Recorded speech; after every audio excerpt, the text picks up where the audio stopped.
Shiv Sai sir, thank you so much for being here sir. It's an honour and privilege कि आपके सामने बैठा हूँ मैं, बिकॉज जिस सर्विस में आप रह चुके हैं as a former IPS officer, बहुत कम लोग ही होते हैं जो इस स्टेज पे पहुंच पाते हैं, जो इस सर्विस के लायक बन पाते हैं। और आपने ऑलमोस्ट 30 साल उस सर्विस में निकाले हैं सर। 37 years. 37 ईयर्स, मतलब more than 3 decades, 4 decades almost. तो इतना सारा आपने जो एक्सपीरियंस गेन किया है, और उसके बावजूद आपने मेरे जैसे एक छोटे चैनल को हाँ बोली आने के लिए, उसके लिए सर बहुत बहुत thank you. Really appreciate that sir. It's thank you very much for inviting me, and I'm very happy to be here. In fact, I should say that I'm also honored by the fact कि आपने हमको इस लायक समझा कि आप अपने podcast पे बुलाएं। तो ऐसी बात नहीं है, मैं कोई ऑनर नहीं आपको दे रहा हूँ, मगर ये कि हम समझते हैं कि हमारी जो नई पीढ़ी है, नौजवान लोग हैं, उनको चीज़ें जो हैं वो सही पहलू से पता होनी चाहिए। मैं आपको फैक्ट बताता हूँ सर। जब आपने एंट्री की थी ना, और एंट्री से पहले, क्योंकि आप पुलिस में रह चुके हैं, आप मतलब इतने बड़े लेवल पे आईपीएस ऑफिसर बन चुके हैं, तो मेरे को थोड़ा डर लग रहा था।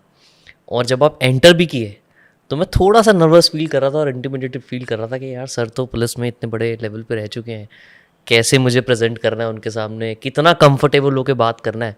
बड़ा मस्त है सर कि आपने 2-4 मिनट बाद ही, मतलब मेरे को आपने कंफर्टेबल कर दिया कि हाँ मैं कुछ भी बोल सकता हूँ, कुछ भी बात, कुछ भी तो नहीं मतलब एटलीस्ट कंफर्टेबली मैं आपके सामने बात कर पा रहा हूँ। So thank you for for that also sir.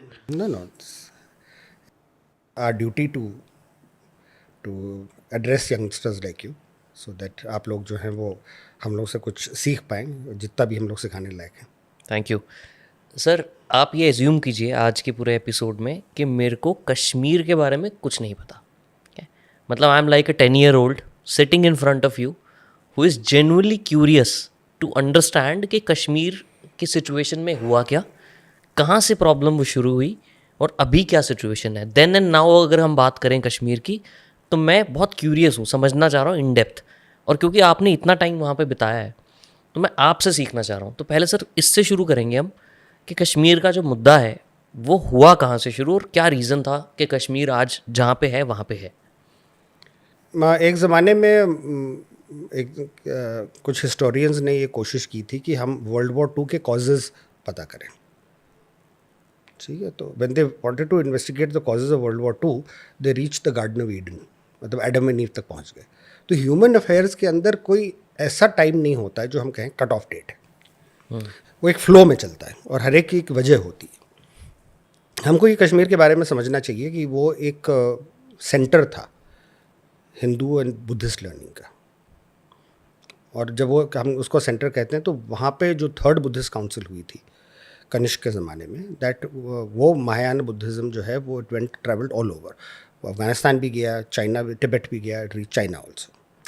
तो वो एक बहुत कश्मीर एक ज़माने का, मतलब अपने ज़माने का एक बहुत बड़ा सेंटर था लर्निंग का। हिंदू लर्निंग भी वहाँ पे, आपकी जितनी भी चीज़ें हैं हिंदुज़म में जिसकी आप बात करते हैं, वो सब वहीं से ओरिजिनेट हुई थी। ये कौन से साल की बात कर रहे हैं आप sir? I am talking about at least 2 to 3 millennia ago. Okay.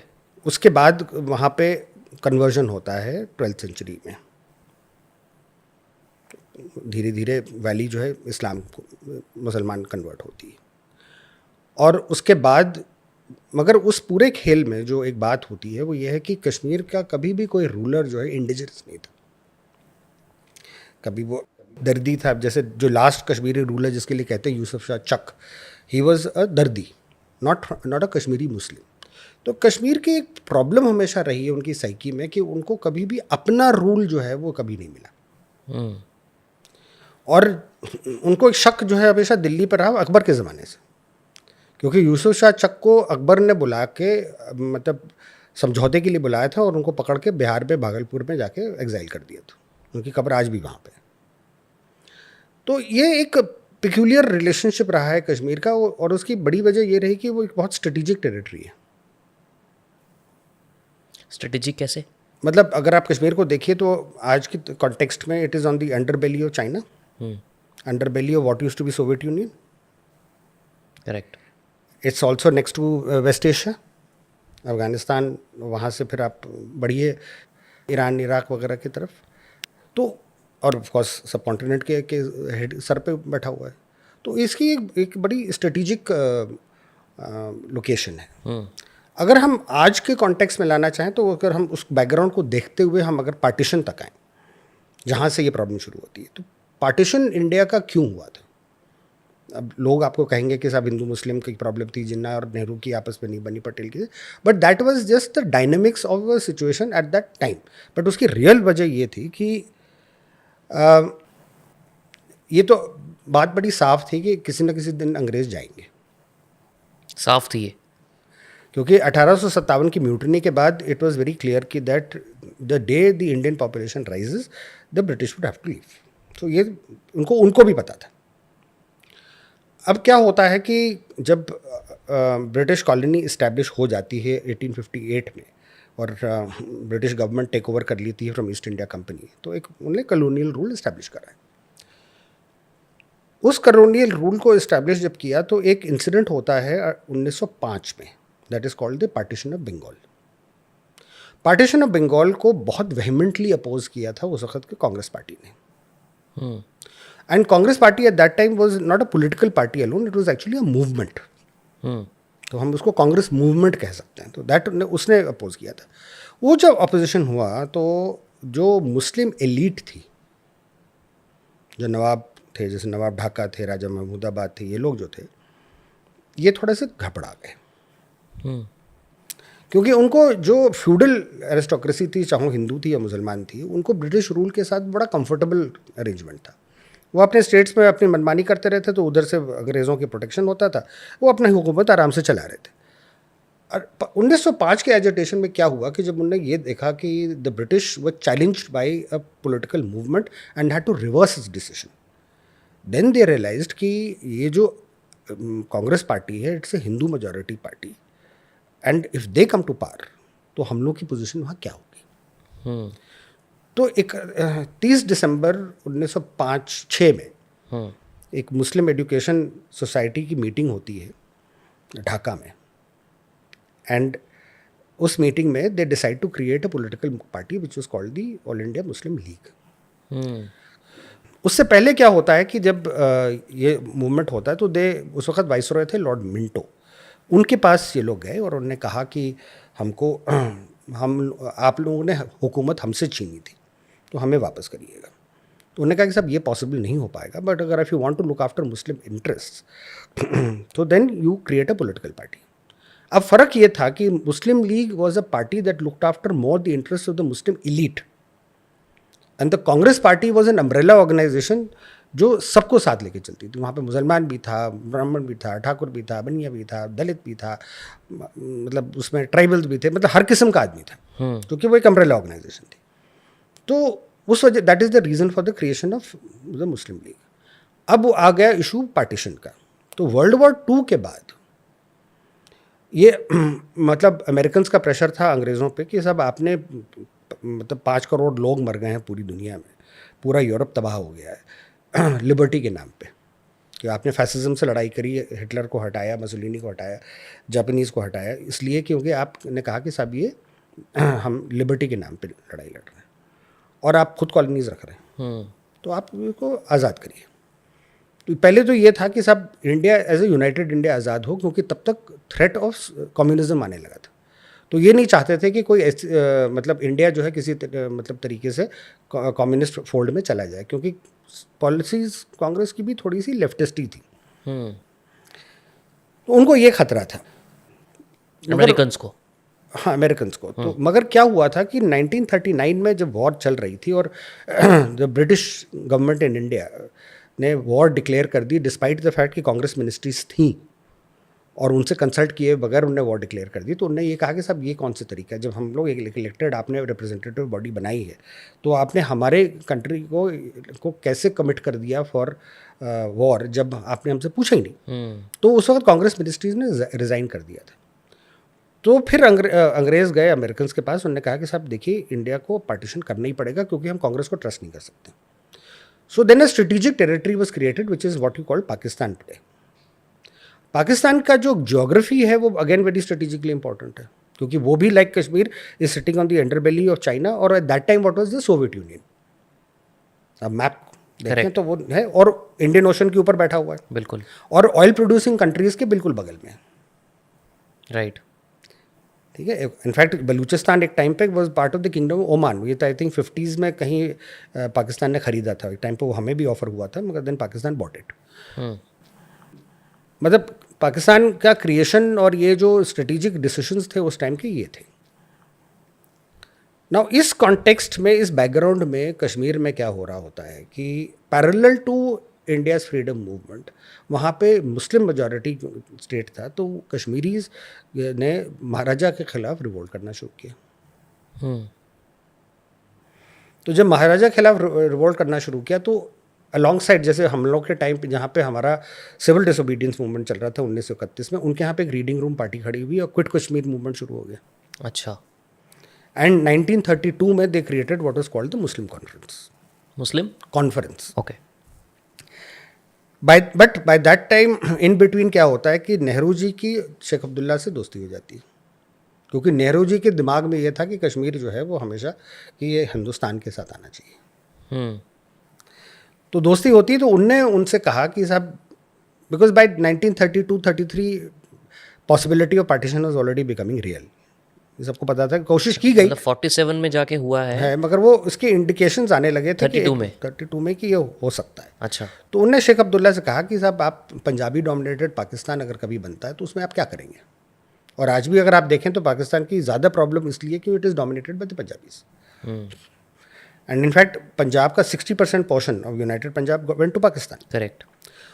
So in that background, Sheikh Abdullah then created the National Conference in 1938, where he then included Dogras and Pandits into his party. तो आप ये मतलब एक equation बनती है. और जब partition हो जाता है तो उस वक्त महाराजाज को ऑप्शन दिया गया था कि आप इंडिया या पाकिस्तान के साथ चले जाइए. तो बहुत बड़े सारे महाराजाज जो हैं वो करते रहे. मतलब आई रिमेंबर कि Jinnah was negotiating even with the Maharaja of Jodhpur, Maharaja Bikaner, कि आप पाकिस्तान आ जाइए. अच्छा. तो ऑब्वियसली वो मतलब keeping in mind the fact कि वो सब हिंदू डोमिनेटेड टेरिटरीज थी, तो वो गए नहीं. अब जैसे उन्होंने नवाब जूनागढ़ को कोशिश की थी, ultimately we had to take Junagadh through police action because population was Hindu majority. Hyderabad again was wanting to remain independent. अब वो कैसे हो सकता था, बीच में पूरे हिंदुस्तान के बीच में होता, तो again we had to do it. Travancore for a long time अच्छा was wanting to keep independence, तो उनका भी फिर अल्टीमेटली नेगोशिएट करके उनको भी एसिमिलेट किया गया. तो ये नहीं था कि सिर्फ जम्मू कश्मीर था, इट वाज 4 स्टेट्स. बाद में Jammu Kashmir was the last. तो महाराज जम्मू कश्मीर ने ये कहा था पाकिस्तान और इंडिया के साथ कि आप एक स्टैंड स्टिल एग्रीमेंट करिए जब तक हम डिसाइड नहीं करते. देन व्हाट हैपेंस इज कि that Jinnah wanted to invade Kashmir, because उनको ये लग रहा था कि हिंदू महाराजा जो है वो पाकिस्तान में आसानी से आएगा नहीं. मगर उस टाइम पे क्या हो रहा था कि इंडिया की आर्मी जो है वो डिवाइड हो रही थी. तो जब डिवाइड हो रही थी तो divide between India and Pakistan, क्योंकि वो एक ही आर्मी थी. करेक्ट. तो जब वो डिवाइड करने लगे पाकिस्तान आर्मी को, तो there was one field commander in chief, field marshal Auchinleck. He was the commander in chief of Indian army और वो commander in chief of Pakistan army भी थे. तो उनको जब ये कहा गया कि हम कश्मीर में घुसना चाहते हैं, तो ऑकनलेक को भी आइडिया ये था कि सब अगर पाकिस्तान के घुसती है कश्मीर में तो हिंदुस्तान भी नहीं छोड़ेगा, तो लड़ाई होनी. तो उसने कहा कि सब हम कमांडर इन चीफ 2 ऐसी आर्मीज़ के साथ कैसे हो सकते हैं जो दोनों आपस में लड़ रही. तो उन्होंने कहा कि नहीं, आप नहीं जाएंगे. तो then they decided to send in the Kabalis. तो कबालियों का रेड जो है फिर वो शुरू होता है. उस कबालियों के डर के से फिर महाराजा जो हैं, क्योंकि वो ऑलमोस्ट श्रीनगर तक पहुंच गए थे, तो महाराजा ने फिर इंडिया के साथ इंस्ट्रूमेंट ऑफ एक्सेशन साइन किया. तो ये बैकग्राउंड है कश्मीर कैसे आया, उसकी पूरी क्या मेंटालिटी. अब ये हो जाता है, इंडियन फोर्सेस लैंड करते हैं और फिर हम पुशबैक शुरू करते हैं. साल भर लड़ाई चलती है. साल भर के बाद जो है पार्टीशन कंप्लीट हो जाता है पाकिस्तान आर्मी का. फिर पाकिस्तान आर्मी एंटर करती है कश्मीर में. तब क्या होता है कि डिसाइड ये किया जाता है, क्योंकि अब लड़ाई जो है लंबी खिंच रही. तो that time Nehru ji decided कि भाई हम ये लड़ाई अगर लड़ते रहेंगे तो नेशन बिल्डिंग कब होगी. तो ही सेड कि यहाँ पे ख़त्म करो लड़ाई को, सीज फायर कर लो और let us then start rebuilding a nation. So that is why you have a partitioned Kashmir, and that is why the ceasefire took place. जिसको POK बोलते हैं. जिसको POK बोलते हैं या आप POJK बोलते हैं. ओके. मगर फनी पार्ट इज कि दैट कश्मीर के का ज़्यादातर हिस्सा जो है, ज़्यादातर क्या पूरा हिस्सा हमारे पास है. जो हिस्सा उनके पास है वो that is the population of the पहाड़ी स्पीकिंग पीपल. तो ये जो सिचुएशन बनती है 48 में, मतलब जब सीज फायर हो जाता है और ये स्टेट इस तरह की बन जाती है, तो ये हमारे पास फिर स्टेट बन जाती है. अब ये कि उसी टाइम पे कॉन्स्टिट्यूशन ऑफ इंडिया लिखा जा रहा है और इंटरनेशनल प्रेशर है for by the UN western powers, क्योंकि western powers including England wanted की that Kashmir should go to Pakistan. उनको क्या फ़ायदा होता है इससे? क्योंकि उनको लग रहा था कि Pakistan will always remain their ally. India के ऊपर वो डाउट करते थे. अमेरिकन काउंटर पार्ट्स, अमेरिकन हो या ब्रिटिश हो, उस वक्त तो British was also a big power, वो डाउट करते थे. तो उनको ये चाहिए था कि साहब हमारे पास एक यहाँ पे एलाई हो. That is the reason why they created Pakistan. तो दे वांटेड कि पाकिस्तान के पास अगर कश्मीर होगा तो access to China as well as access to Soviet Union आसान हो जाएगा. स्ट्रेटेजिकली इंपॉर्टेंट है. हमारे लिए दूसरी वजह थी. करेक्ट. हमारी वजह क्या थी सर? हमारी वजह ये थी कि जब कश्मीरी हमारे साथ आना चाह रहा था तो हमको ये साबित करना था कि secular India was also a place where Muslims could live. तो वो जो टू नेशन थ्योरी जिन्होंने प्रोपाउंड की थी कि जब हिंदू और मुसलमान इकट्ठे नहीं रह सकते हैं, तो Congress wanted to give a counter to that. कि सेकुलरिज्म में रह सकते हैं. रेगुलरिज्म में रह सकते हैं. And that because India was a Hindu majority country, तो उसने सेक्युलरिज्म अडॉप्ट किया था. तो पाकिस्तान की तरह हम भी हिंदू मुस्लिम स्टेट, हिंदू स्टेट बना सकते थे. तो that was the logic eight that time.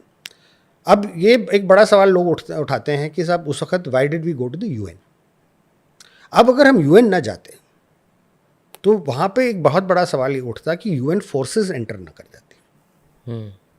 और हम उस पोजीशन में नहीं थे कि हम यूएन फोर्सेस को एंटर करने से रोक पाते. तो हम यूएन चले गए और उसके लिए हमने एक यहाँ पे कश्मीर कमेटी बना के, which was headed by Gopal Swami Ayyangar, who had at one time even remained prime minister of J&K state. He headed that committee, and then they elected a constituent assembly, and constitution of Jammu and Kashmir was made. इसकी पहली line ये है कि Jammu and Kashmir is an integral part of India. तो constitution लाया गया कि आप इसको सेटिस्फाई करिए इंटरनेशनल कम्युनिटी को कि साहब हम इस डिस्प्यूट को एक्सेप्ट करते हैं, और मगर हमने कॉन्स्टिट्यूशनल अरेंजमेंट ऐसा बनाया कि वो कश्मीर कभी हमारे हाथ से जाए ना. वो that was the need of that time. क्योंकि आज आप एक ग्लोबल पावर हैं, एक मिलिट्री पावर हैं, आपके पास मतलब दुनिया आपकी बात सुनती है, मगर उस वक्त क्या थे हम? एक कॉलोनी से निकले हुए गरीबों का मुल्क था. करेक्ट. जिसको बहुत लूट लिया था ब्रिटिशर्स ने. क्योंकि जब मतलब मेरे ख्याल से मुगल एम्पायर के टाइम पे India is to control almost 24% of the world GDP. 24% of the world GDP. अच्छा. तो आप अंदाज़ा लगाइए कि उस वेल्थ को लेके अंग्रेज़ों ने मतलब हमें कहाँ पे खड़ा कर दिया था. तो हमें वापस जाना था. तो ये सिचुएशन थी उस वक्त, and that is why we created that arrangement. Then धीरे धीरे over a period of time successive governments ने बहुत ऑल्टर किया.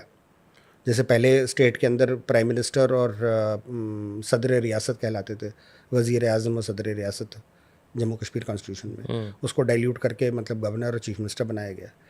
पहले सदर रियासत जो है वो उनका ही होता था. बाद में फिर governors were appointed by president of India. तो धीरे धीरे करके जो ये कर लिया गया. तो the last thing that happened I think was जब GST आपने अप्लाई करी.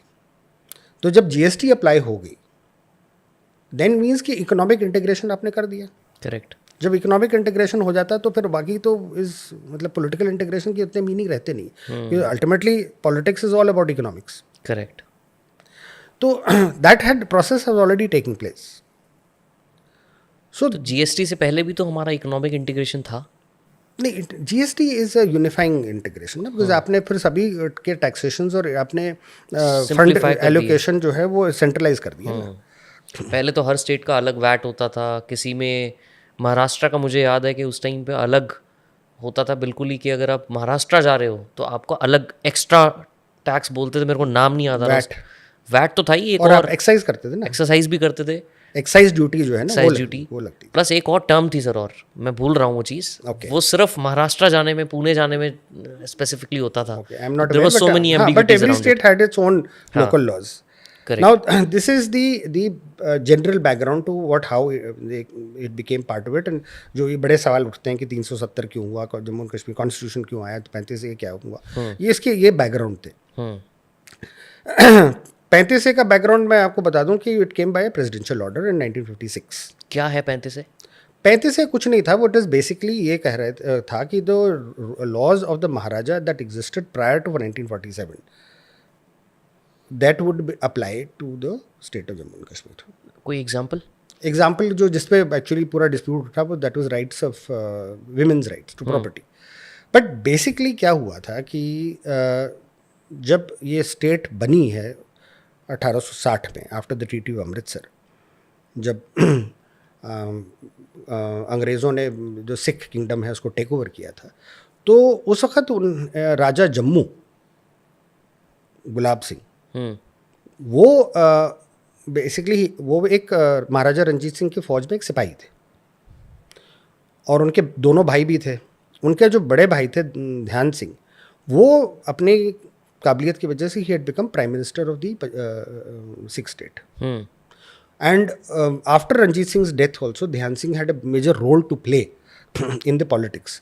क्योंकि रंजीत सिंह के मरने के बाद उनके कोई ग्रैंडसन मतलब सन्स एंड ग्रैंडसन का मतलब 1-2 साल के अंदर मतलब 9-10 मर्डर हुए, और अल्टीमेटली वो दिलीप सिंह को मतलब उनने राजा बनाया जो छोटी उम्र का था. और बीबी चांद कौर करके उनकी एक वाइफ हुआ करती थी. उन लोगों ने अंग्रेज़ों के साथ मतलब एक नेगोशिएट किया, एक मतलब उनकी एक सीक्रेट नेगोशिएशंस चले थे. And then they British invaded the Sikh kingdom. अच्छा.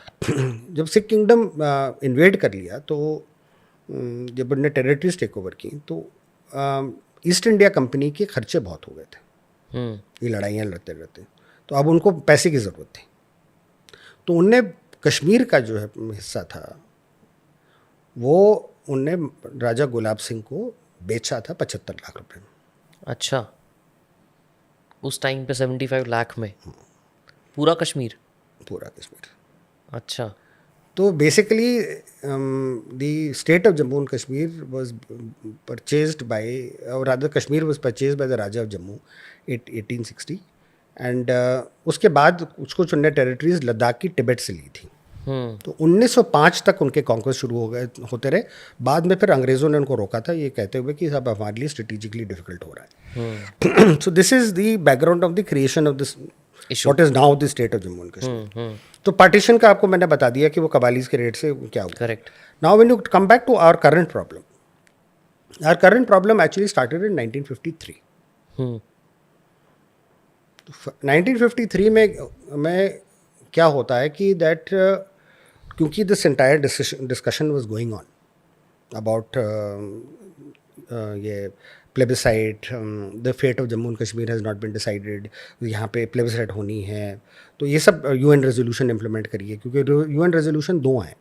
एक UN रेजोल्यूशन कहता है कि सब Pakistan will vacate the territories occupied by them and the Indian army will take over those territories, and after 6 months वहाँ पे प्लेबिसाइट कराया जाएगा. जो POJ के है उसकी बात कर रहे हैं? For the whole state. अच्छा, फॉर द होल स्टेट. क्योंकि ऑलरेडी 40% हमारे पास 40% नहीं 60% के करीब हमारे पास था. अब तो खैर क्योंकि चाइना ने एक्साइशन ले लिया तो now we have only 40% of the territory. तो बाकी टेरिटरीज पाकिस्तान के पास थी. तो उस वक्त ये था कि वो वकेट करेंगे, Indian army will take over the entire state and within 6 months hold plebiscite. उस पर पाकिस्तानियों ने ऑब्जेक्ट किया था. अब ये पार्ट जो है ज़्यादातर लोग नहीं जानते. वो लोग कश्मीर में ज़्यादातर लोग कहते रहेंगे कि अब रायशुमारी मगर ये कि वो प्लेबिसाइट के लिए भाई दोनों कंट्रीज़ में पाकिस्तान भी तो ऑनर करना चाहिए ना. प्लेबिसाइट क्या होता है sir? Plebiscite is when you hold a referendum, मतलब वोटिंग अच्छा. टू डिसाइड कि पाकिस्तान कश्मीर किस तरफ जाना चाहता है, इंडिया के साथ या पाकिस्तान. Public voting. हाँ, कि कहाँ पे जाए पाकिस्तान पे जाए या इंडिया पे रहे. कश्मीर वाले लोगों को ये राइट होना चाहिए वोट करने का. हाँ. अच्छा. That was part of the UN resolution. So but ये कि over a period of time ना पाकिस्तान ने उसको ऑनर किया, और जब उन्होंने नहीं किया ऑनर किया तो हमें भी कोई. बट वोटिंग हुई थी ना. अच्छा, मतलब उस स्टेज तक पहुँचे ही नहीं ना. ओके. क्योंकि उसकी वजह थी ना कि आप पहला रेजोल्यूशन इम्प्लीमेंट करते हैं ना, वो वकेट करते, हम टेक ओवर करते, करेक्ट, तो वो जब उसके लिए तैयार नहीं थे तो फिर प्लेबिसाइट क्या होना था। सही बात है। So in that is the background of the plebiscite narrative, जो प्लेबिसाइट की बात चलती उस वक्त कश्मीर में फ्रीडम जो है वो ज़्यादा एक नैरेटिव था उनका। आज भी अगर आप बात करिएगा तो कश्मीरी जो है वो प्रेफर करेगा कि फ्रीडम हमको चाहिए, हमें ना हिंदुस्तान चाहिए ना पाकिस्तान चाहिए, इंडिपेंडेंट चाहिए हमें। इंडिपेंडेंस। अच्छा, बट उनको क्या बेनिफिट मिलता है इंडिपेंडेंट होने से? उनको लगता है कि हम पाकिस्तान में भी हमारी दाल नहीं गलने वाली है। क्योंकि उनको इकोनॉमी दिख रही है वहाँ की, या जिस जो हालात अभी इकोनॉमी पाकिस्तान से में। ज़्यादा बेसिकली उनको ये लग रहा है कि पाकिस्तान के अंदर जो पंजाबी डोमिनेशन है उसमें वो गायब हो जाएंगे। अच्छा, क्योंकि देखिए हम लोगों ने तब भी उनके लिए एक आइडेंटिटी तो मेंटेन रखी है ना। करेक्ट। हम जो कुछ भी कहिए, हिंदुस्तान ने एक डेवलपमेंट तो वहाँ पे किया है, मतलब आज आप कश्मीर में जाइए तो डेवलपमेंट के नाम पे तो कोई ऐसी कसर है नहीं, जितना भी लोग कहें। बिल्कुल, जिस हिसाब से इंफ्रास्ट्रक्चर प्रोजेक्ट्स चल रहे हैं इस टाइम पे, काफ़ी चीज़ें तो प्रोग्रेसिव हो रही है वहाँ हो रही है वहाँ पे, तो इसलिए ये चीज़ तो थी, मगर अब सेंटिमेंट एक बड़ी अलग चीज़ होती है। डेवलपमेंट से सेंटिमेंटल इश्यूज जल्दी एड्रेस नहीं होते, उसके लिए सेंटिमेंट के लिए आपको सेंटिमेंटल इश्यूज ही एड्रेस करने होते हैं। तो उस वक्त ये जो चल रहा था इस पूरे बैकग्राउंड में, शेख अब्दुल्ला को 1953 में शेख अब्दुल्ला का स्टेचर जो है कश्मीरी के माइंड में तकरीबन जिसता हमारे दिमाग हमारे माइंड में महात्मा गांधी के लिए था, उससे ज़्यादा उनके माइंड में था कश्मीरीज़ के लिए। अच्छा, तो उस टाइम पे मतलब जैसे कलमा है ना कि ला इलाहा इल्लल्लाह मोहम्मद रसूलुल्लाह, तो वहाँ पे लोग कहते थे कि शेख अब्दुल्ला रसूलुल्लाह, मतलब लिटरली उसको रसूल के स्टेटस पे ले गए थे। तो 53 में क्या होता है कि शेख अब्दुल्ला को अरेस्ट करा जाता है। उसकी एक पॉलिटिकल वहाँ पे बैकग्राउंड बनता है कि शेख अब्दुल्ला ने कोई स्पीच दे दी थी वहाँ पे, जहाँ पे उनने ये कहा था कि कश्मीर का फेट जो है अनडिसाइडेड है। तो और मतलब उससे ज़्यादा कुछ कह गए थे, अब मुझे एग्जैक्टली याद नहीं कि व्हाट ही सेड, बट ये है कि उनको फिर अरेस्ट किया जाता है, उनकी सरकार डिसमिस होती है, और उन्हीं का एक जो लेफ्टिनेंट था, मतलब उनका ही जो 2IC था बख्शी गुलाम मोहम्मद, उनकी सरकार बना दी जाती है। उसके बाद 22 साल के लिए वो इधर उधर करते करते वहाँ पे मतलब सरकारें बनती हैं। और ये सरकारें के कौन बना रहा था? सरकार भी बना रही थी। अच्छा, इंडियन गवर्नमेंट। हाँ, मतलब वहाँ पे मैनिपुलेट पूरा किया गया था। उसके बाद 1964 में क्या होता है कि बख्शी गुलाम मोहम्मद को कामराज प्लान के तहत रिज़ाइन करना पड़ता है, and then they appoint chief minister called Mir Sadiq. उनके ज़माने में फिर ये सब चीज़ें चेंज हो जाती हैं, चीफ मिनिस्टर बन जाता है, गवर्नर बन जाता है, जैसे बाकी स्टेट्स में। और फिर धीरे धीरे यूनियन लिस्ट की 97 आइटम्स में से 94 कश्मीर में इम्प्लीमेंट कर दिए जाते हैं। What is that? Union list वो होती है जिस पे सेंट्रल गवर्नमेंट लॉज बनाती है। कोई एग्जांपल दे सकते हो? There are a lot of examples. I mean, offhand I will not be able to tell you, but like if you take the major decisions, like border है, territory है, ये सब चीज़ें यूनियन लिस्ट में आती हैं। Got it. So there are 3 lists. There's a union list, there's a state list, and the concurrent list in the constitution. तो union list वो होती है जिसपे गवर्नमेंट ऑफ इंडिया डिसीजंस लेगी, कंकरेंट लिस्ट होती है जिसमें दोनों कर सकते हैं, and state list is what कि जिसमें सिर्फ स्टेट कर सकती है। ठीक है। जैसे लैंड है, रेवेन्यू है, इसमें ज़्यादातर स्टेट ही के लॉज चलते हैं, उसमें यूनियन लिस्ट नहीं आता है। ठीक है। सो ये सब चीज़ें जो है ना ये इम्प्लीमेंट होना शुरू हो गई थी वहाँ पे। मीर सादिक की डेथ हो जाती है in office, and they appoint Mir Qasim. 1975 में 1971 की लड़ाई होती है और बांग्लादेश क्रिएट होता है। तब मिसेस गांधी को एक समझ में आता है, इंदिरा गांधी को, कि इस वक्त पाकिस्तान पिट गया। तो what she does is then she asks Farooq Abdullah, Sheikh Abdullah to talk to Pakistan about कि कश्मीर का क्या करना है। अच्छा। तो जुल्फ़िकार अली भुट्टो उस वक्त प्रेसिडेंट ऑफ पाकिस्तान बन चुके थे, और उनने संदेशा ये दिया था कि हम आपके लिए कुछ नहीं कर सकते, जो हिंदुस्तानी देने को तैयार हैं आप उस पर एग्री कर जाइए। तो शेख अब्दुल्ला के साथ उस वक्त इंदिरा शेख अकॉर्ड होता है 1975 में, एंड शेख अब्दुल्ला जो 22 साल मतलब कभी अंदर कभी बाहर रहे थे, ज़्यादातर अंदर ही रहे थे, वो, और उन्होंने एक वो शुरू किया था एक party which was called the plebiscite front. वो शेख अब्दुल्ला फिर चीफ मिनिस्टर बनते हैं जम्मू कश्मीर के with the Congress majority. He is the sole member of the national conference. और 78 में फिर वो इलेक्शन कराया जाता है. 77 में actually. By that time Indira Gandhi is not in power, पर जनता गवर्नमेंट आ जाती है. वो इलेक्शन होता है और national conference comes in majority. 82 में शेख अब्दुल्ला की डेथ हो जाती है. वो फारूक अब्दुल्ला बन जाते हैं चीफ मिनिस्टर. 83 में एक और इलेक्शन होता है. वो फिर नेशनल कॉन्फ्रेंस जीत जाती है. अब क्या होता है कि 1984 में शेख फारूक अब्दुल्ला जो है वो एक ऑपोजिशन का कॉन्क्लेव करते हैं कश्मीर में. ऑपोजिशन का कॉन्क्लेव मतलब ऑल इंडियन ऑपोजिशन पार्टीज जो हैं. अच्छा. इकबाल पार्क में. और मुझे मतलब कश्मीर में ये लोग सुनाते हैं कि एक बंगाली मिनिस्टर थे, वो खड़े होकर उन्होंने भारत माता की जय करी थी, वो पूरा कश्मीर रोड के भारत माता की जय कर गया था. तो वो उस वक्त एक मतलब एक सिचुएशन बन रही थी कि एक पॉलिटिकली भी मतलब नेशनल मेन स्ट्रीम में मतलब वो बनना शुरू हुआ था कश्मीर में. But that was not liked by Mrs Gandhi, Indira Gandhi. अच्छा.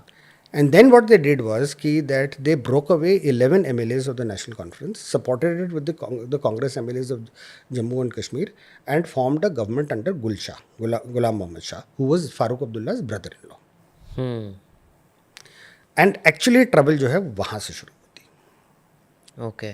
क्योंकि अब क्या होता है कि 1953 में शेख अब्दुल्ला की सरकार जब डिसमिस होती है और फिर 22 साल आप पपेट सरकार चलाते हैं, उसके बाद 1984 में आप उनके बेटे की सरकार डिसमिस करते हैं, तो तब ये हो जाता है कि अब जो है कि हिंदुस्तान हमें अपनी हुकूमत नहीं चलाने देगा. इसके बैकग्राउंड में हमको ये भी याद रखना चाहिए कि 1948 में जब कबाली आए थे तो कश्मीरियों ने रेजिस्ट किया था. 1965 में जब उनने रेडर्स भेजे थे ऑपरेशन जिब्राल्टर के तहत, जिसके बाद 1965 की वॉर भी हुई थी, उस वक्त भी कश्मीरीज ने रेजिस्ट किया था. मगर अब जो है वो माइंडसेट चेंज हो गया. ये थ्रू आउट कश्मीरी के माइंड में कि ये हमेशा हो था कि प्लेबिसाइट होगा, हमारा फेट डिसाइडेड नहीं है, और एक प्रो पाकिस्तान लॉबी थी वहाँ पे. इसको भी हम डिनाई नहीं कर सकते. मगर ये कि बाय एंड लार्ज पाकिस्तान को ये मेजॉरिटी कश्मीरी रेजिस्ट करता था. पहाड़ी मुसलमान में थोड़ा बहुत उनके लिए थी हमदर्दी. अब ये क्या होता है कि 84 में जब ये होता है तो पाकिस्तान को फिर मौका मिलता है. और आप देखिएगा तो it's always a 20 year gaps, 48 to 65, 65 to 84 लगभग. When a generation changes. Correct. So with the generational change they got this opportunity. अब जब ये हुआ तो actually trouble started then.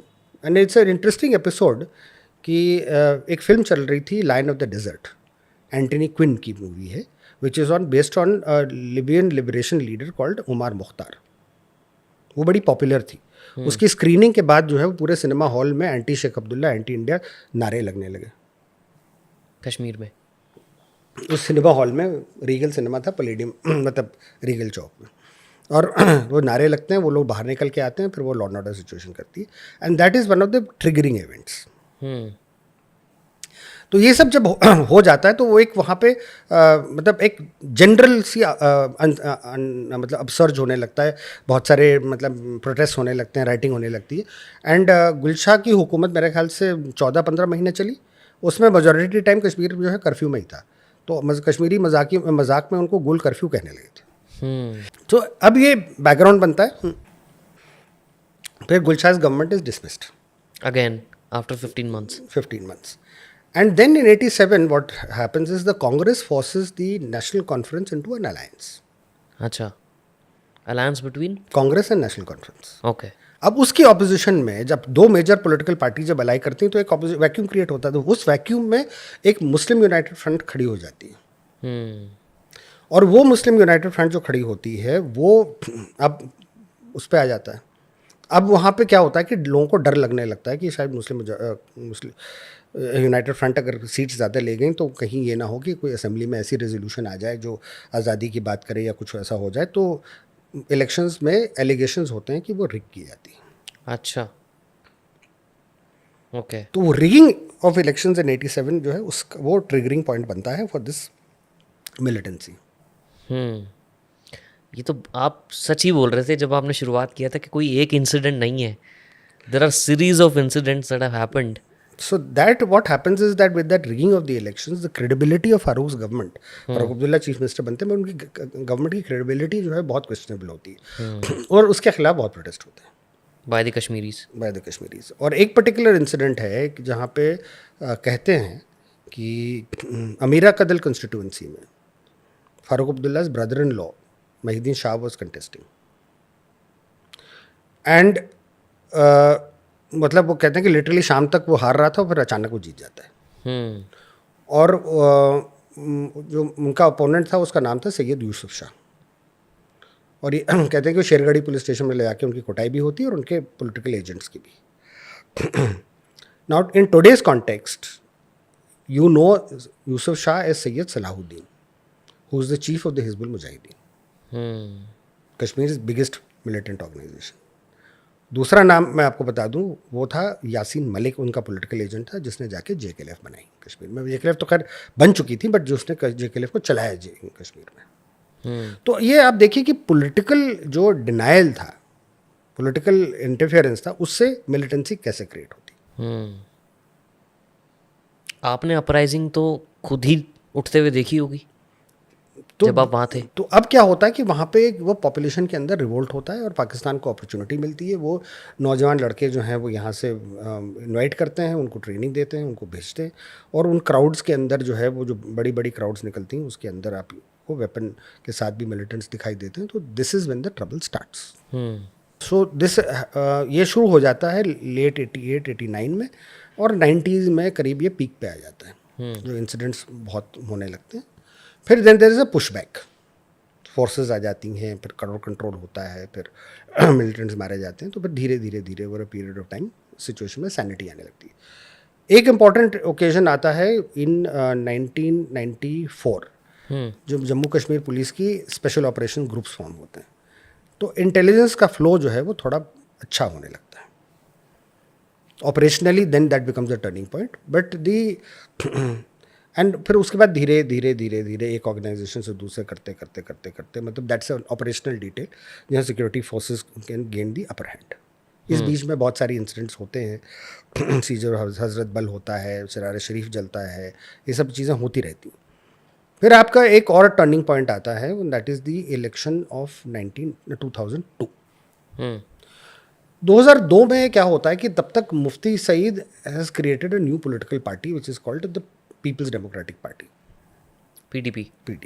Mufti Sayeed was originally a congressman, फिर वो जनता पार्टी के साथ चले गए थे जब वो होम मिनिस्टर ऑफ इंडिया थे. आई थिंक उनकी बेटी किडनैप भी होती उस ज़माने में रुबिया सईद, जिनके रिलीज़ करने में फिर वो 4 JKLF के मिलिटेंट्स छोड़े जाते थे. देन व्हाट हैपेंस इज कि that he moves away and creates his own political party. 2002 में वो क्या होता है कि he wins about 16 seats. Okay. और कांग्रेस सपोर्ट से he forms a government. Congress support and some independents के साथ he forms a government. The important thing is कि दैट उस ज़माने में क्या होता है कि दैट कंपेटिटिव पॉलिटिक्स आ जाती है. तो अगर आप नेशनल कॉन्फ्रेंस से नाराज़ हैं तो आपके पास ऑप्शन बन जाता है कि आप PDP के साथ चले जाइए. तो उस कंपेटिटिव पॉलिटिक्स की वजह से जो सेपरेटिस्ट का जो था, क्योंकि पहले क्या था कि अगर आपको मेन स्ट्रीम पार्टी से नाराज़गी है तो आप सेपरेटिस्ट कैंप में चले जाते हैं. तो अब आपके पास कंपेटिटिव पॉलिटिक्स आ जाती है. PDP आ गई. PDP आ गई. तो उसकी वजह से क्या होता है कि सेपरेटिस्ट की पोजीशन कमजोर हो जाती है. And then they open up trade routes, overland routes to Pakistan. वो बहुत इफेक्टिव इसलिए प्रूव हुआ क्योंकि जब वहाँ के लोगों ने आके यहाँ देखा और यहाँ के लोगों ने जाके वहाँ देखा तो उनके समझ में आया कि फ़र्क कितना है. तो वहाँ पे लिटरली एक मजाक होता था कि जब हमारी तरफ के कश्मीरी जो थे वो अपने रिश्तेदारों को लेके आते थे तो वो उनसे कहते थे कि तुम्हारे यहाँ पे इस तरह की असेंबली है क्या, तुम्हारे यहाँ पे इस तरह का स्टेट सेक्रेटेरिएट क्या है क्या. तो उनने आके देखा कि कश्मीर के अंदर डेवलपमेंट था.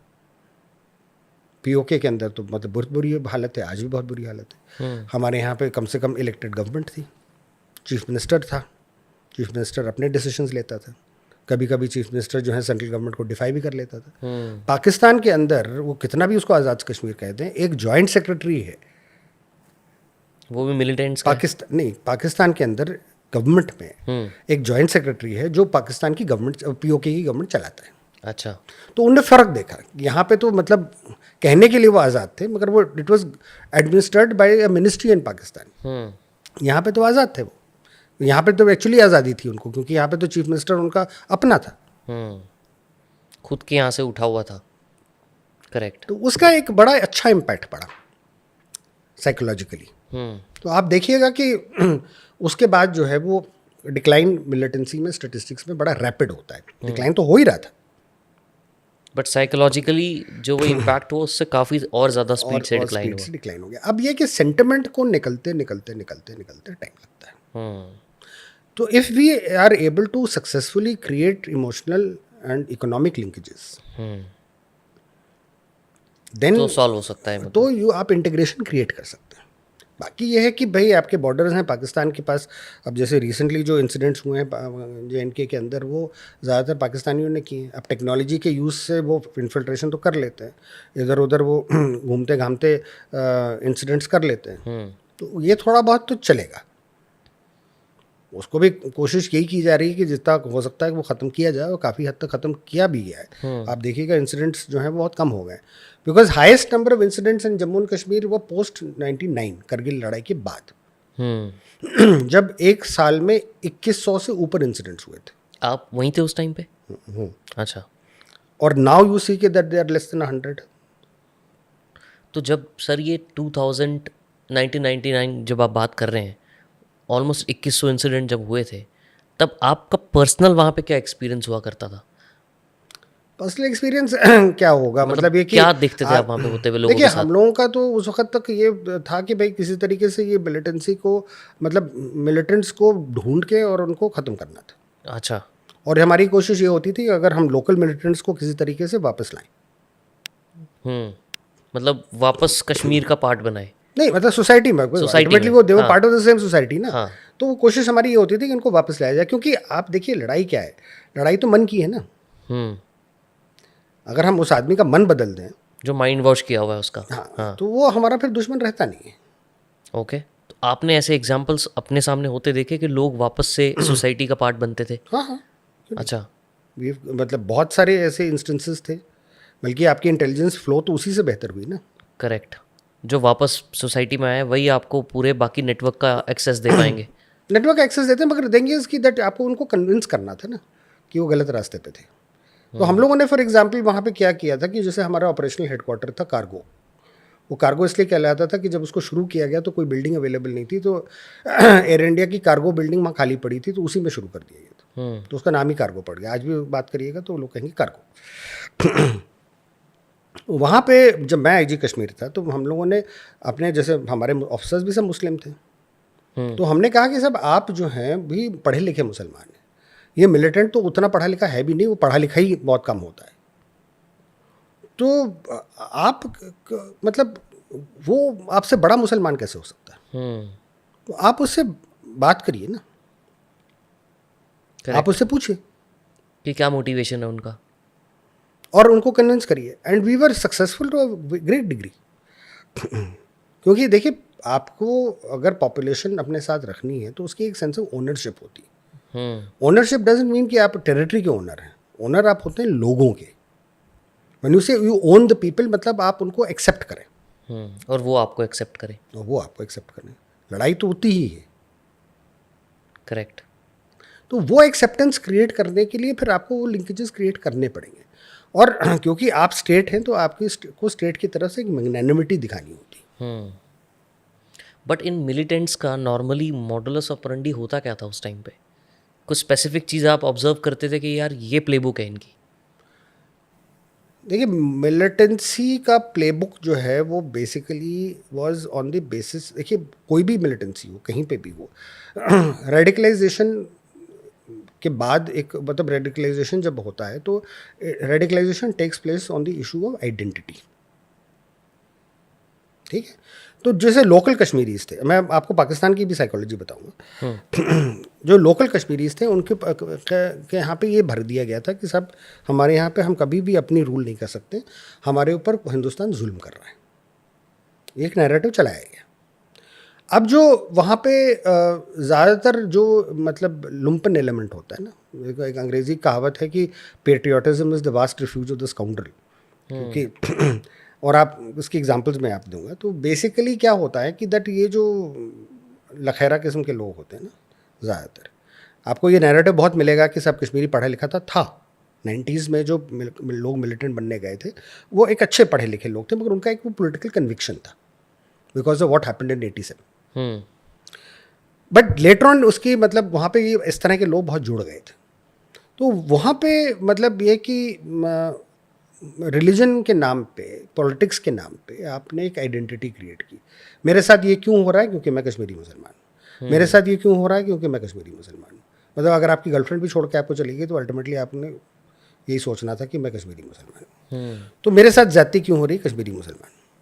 तो you know all other kind of issues also start getting connected to that identity. उसको लेके जो हमारे कश्मीरी नौजवान थे वो चले गए और उनको लगा कि ये मतलब वो है, तो वो पाकिस्तान जाते थे, वहाँ उनकी ट्रेनिंग होती थी, उनको लेके आया जाता था।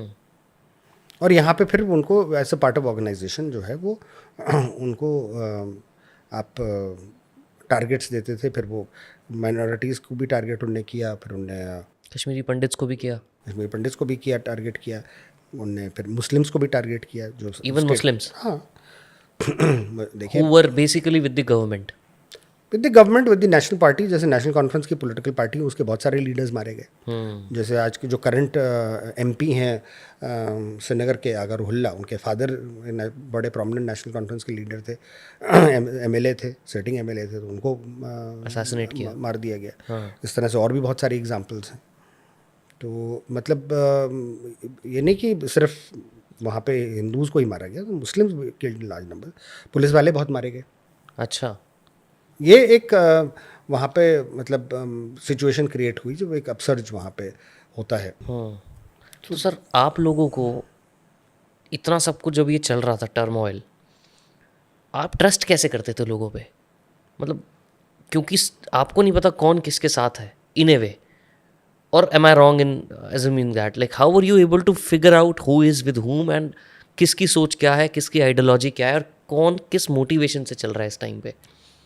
देखिए, लीडरशिप की एक फंडामेंटल प्रिंसिपल ये होता है कि you have to trust even in the circumstances given. Because आप अगर ट्रस्ट नहीं करेंगे तो आप कैसे आगे बढ़ेंगे? अगर मेरे पास एक पुलिस फोर्स है फॉर एग्जांपल, हमारे पास थी, अगर हम उसको ट्रस्ट नहीं करते तो हम कैसे ऑपरेशंस करेंगे? हम कैसे इंटेलिजेंस कलेक्ट करेंगे? हम कैसे लॉ एंड ऑर्डर हैंडल करेंगे? तो ट्रस्ट तो करना ही करना है। You can have a few bad sheep, मगर I will say to the credit of Jammu and Kashmir police कि कोई ऐसा इंस्टेंस नहीं है जहाँ पे उनने उस तरह का बिट्रे किया।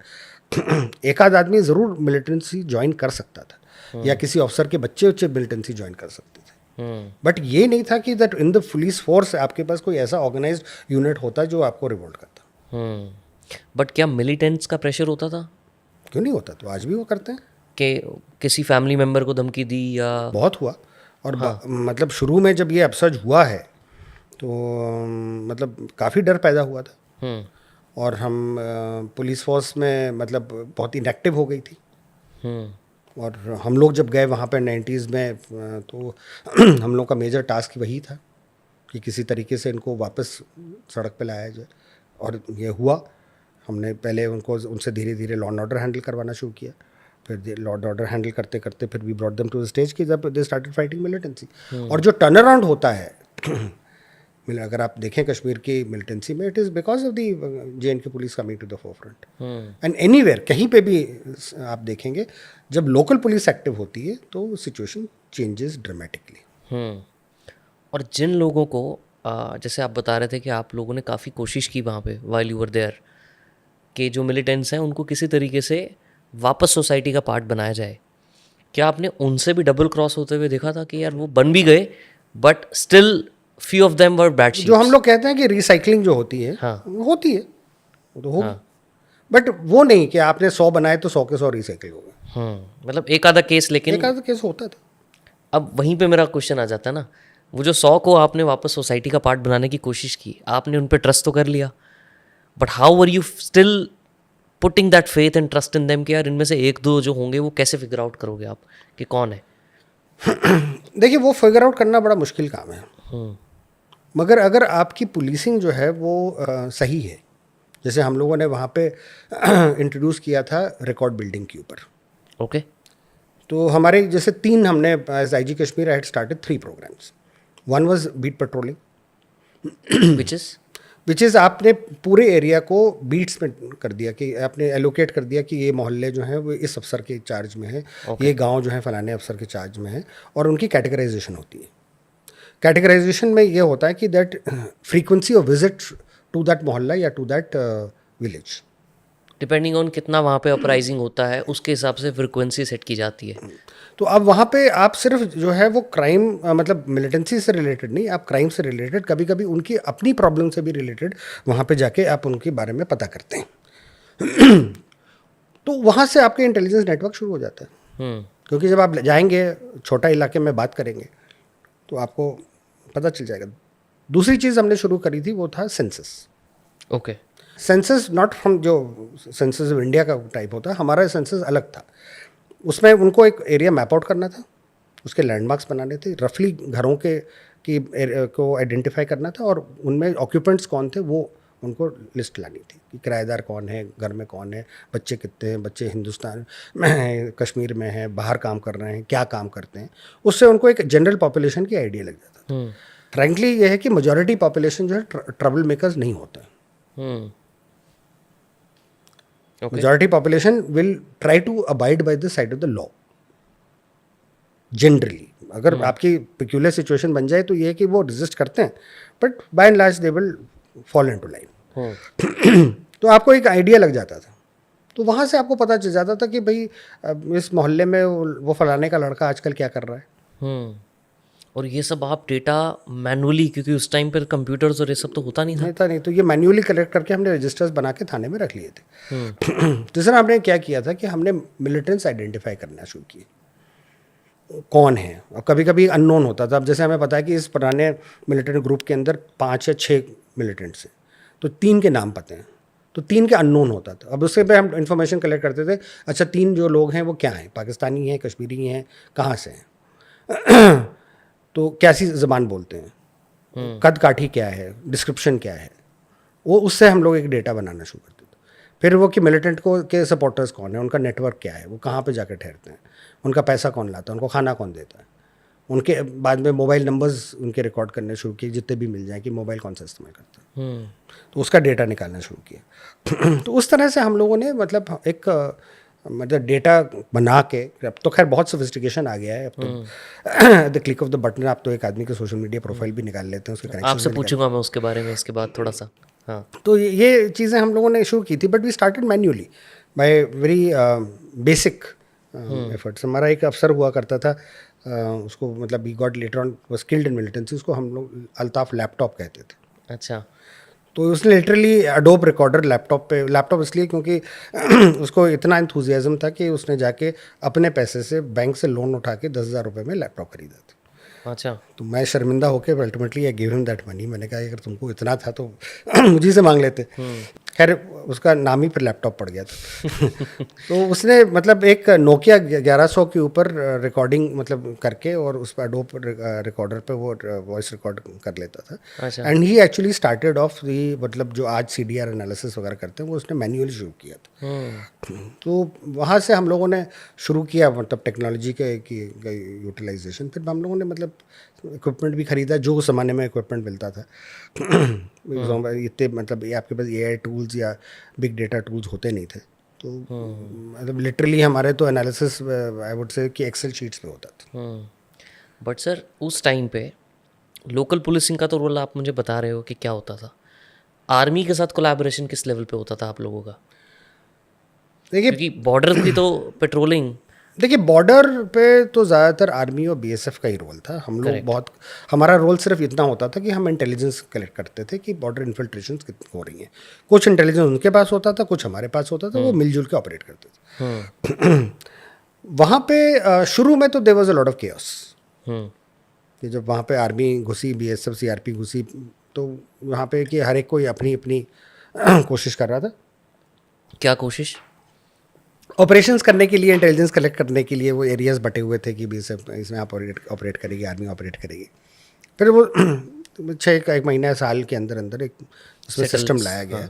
हमारे एक गवर्नर थे वहाँ पे, गिरीश चंद्र सक्सेना, ये रिमेंड चीफ ऑफ रॉ, तो उन्होंने एक यूनिफाइड हेडक्वार्टर्स का कॉन्सेप्ट शुरू किया कि top officers of police, paramilitary, army, intelligence, even civil authorities regularly meet करते थे देखने के लिए कि स्ट्रेटजीज़ क्या अपनानी है। तो वहाँ से कोऑर्डिनेशन शुरू हो गया और फिर एक प्रिंसिपल बनाया गया कि सब आप ऑपरेट जो है इकट्ठे करेंगे।